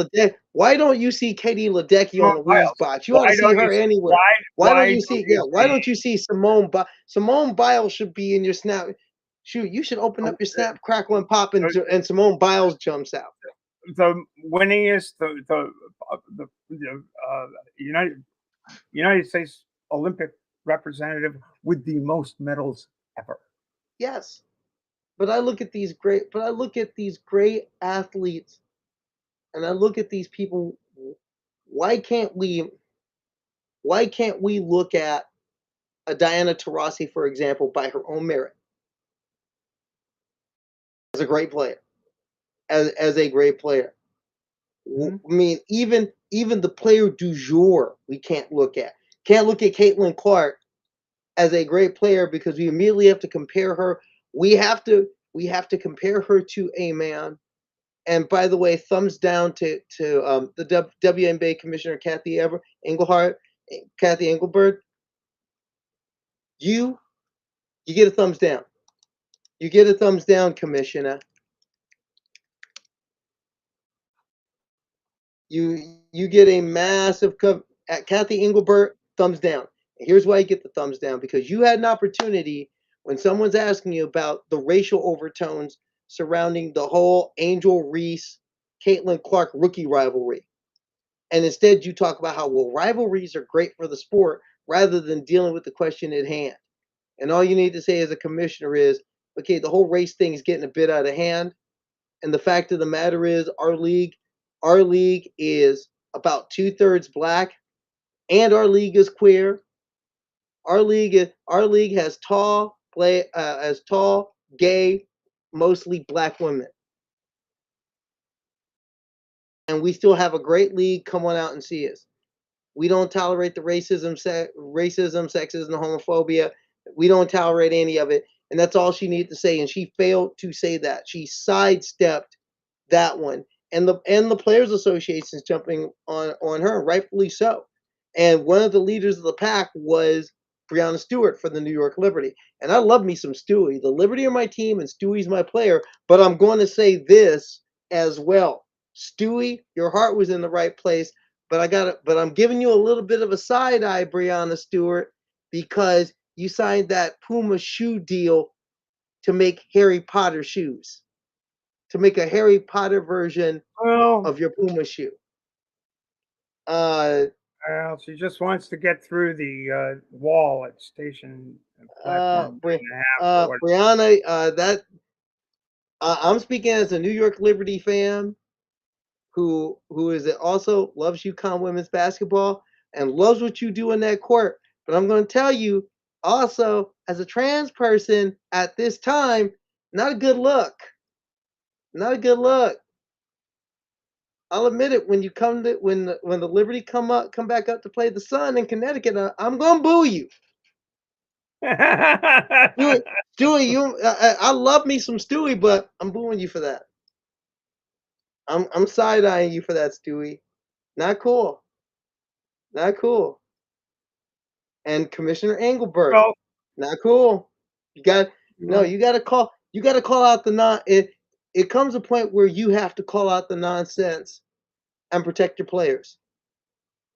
So right on the players and right on Breonna Stewart to call that out, but at the same time, Breonna, I'm just saying, the Harry Potter shoe's not a good look.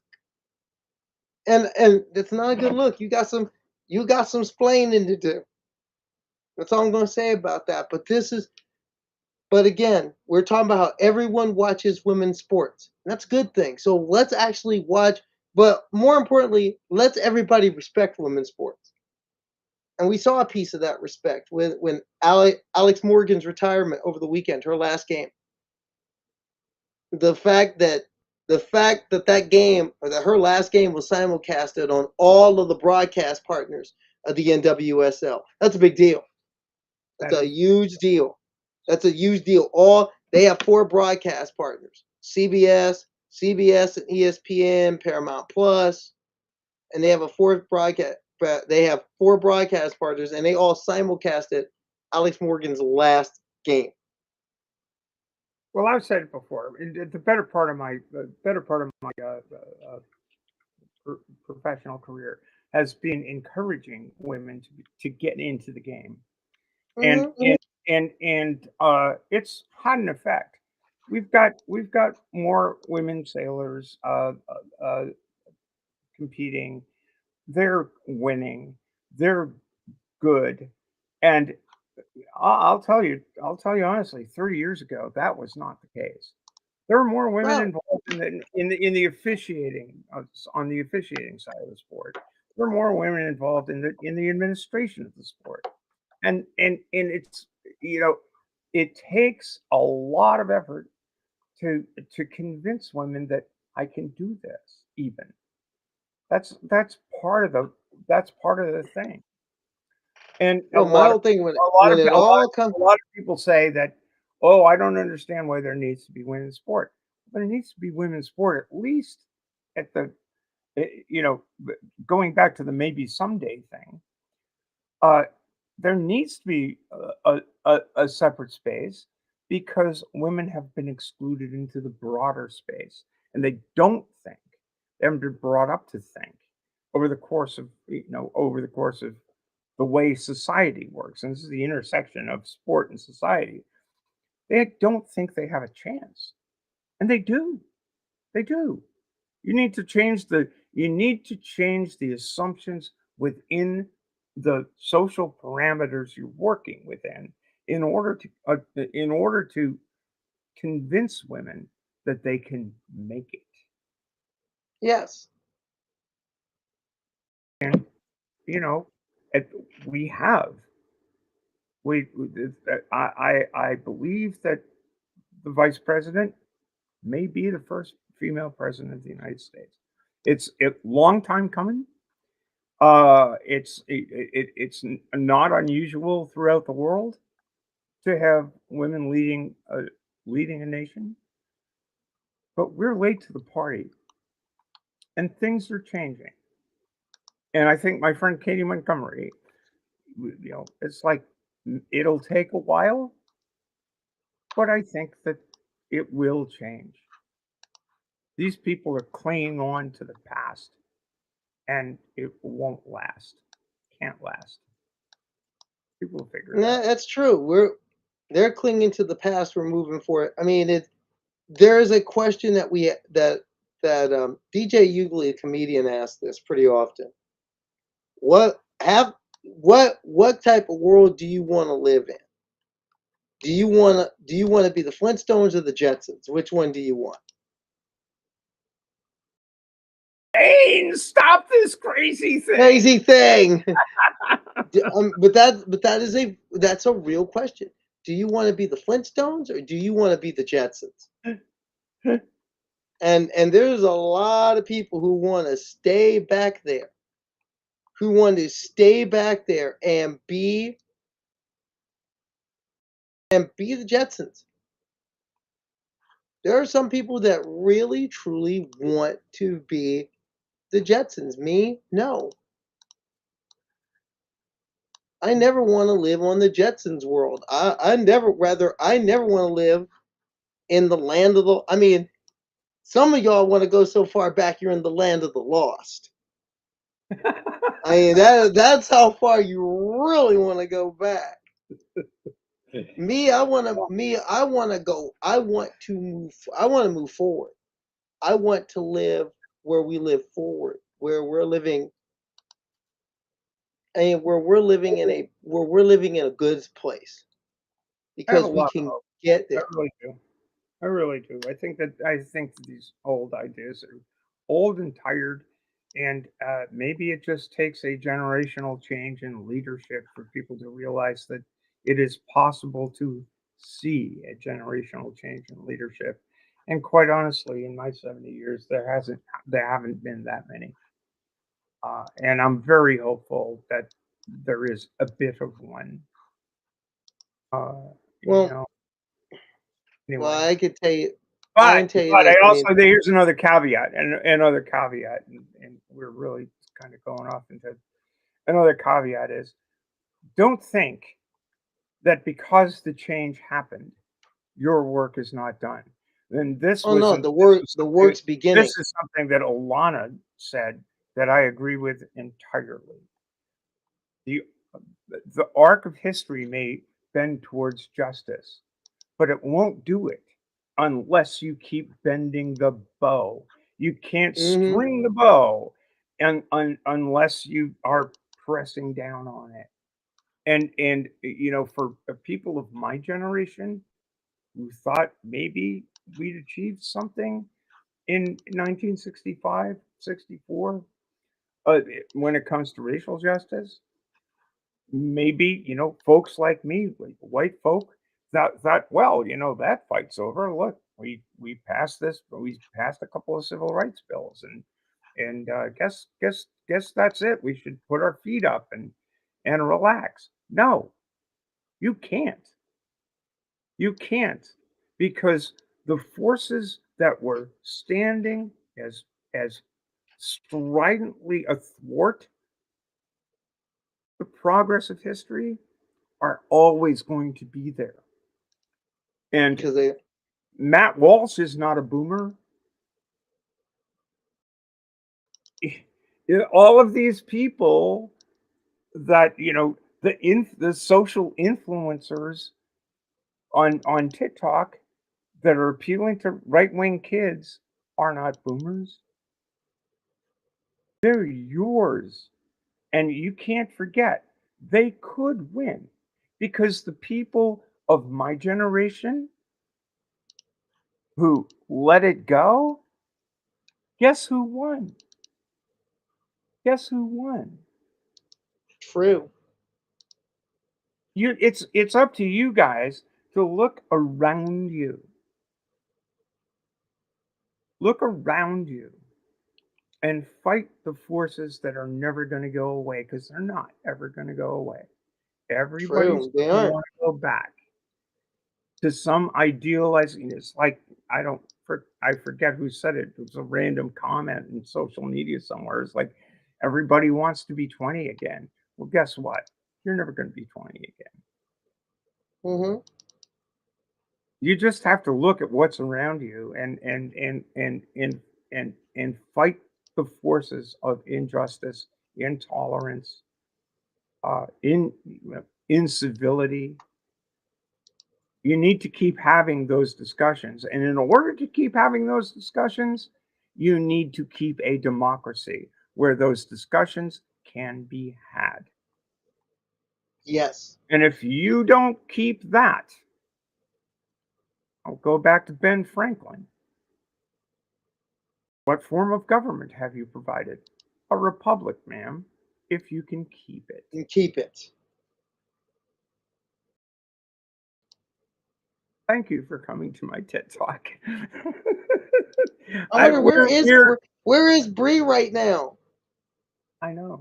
Well, Bree Because isn't it time to close the shop?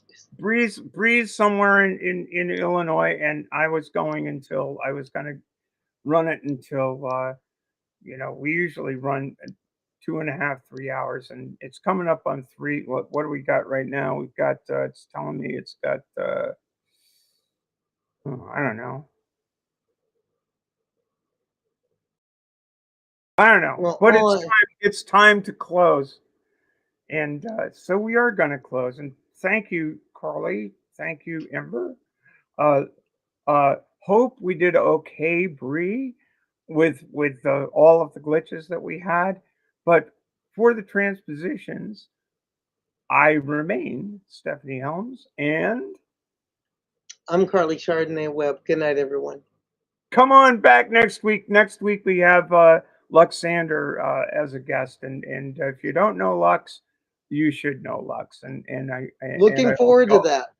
I have yet to meet Lux, so I hope you all have a great week. Keep fighting, keep working, keep a republic, please. Good night, everyone. Good night.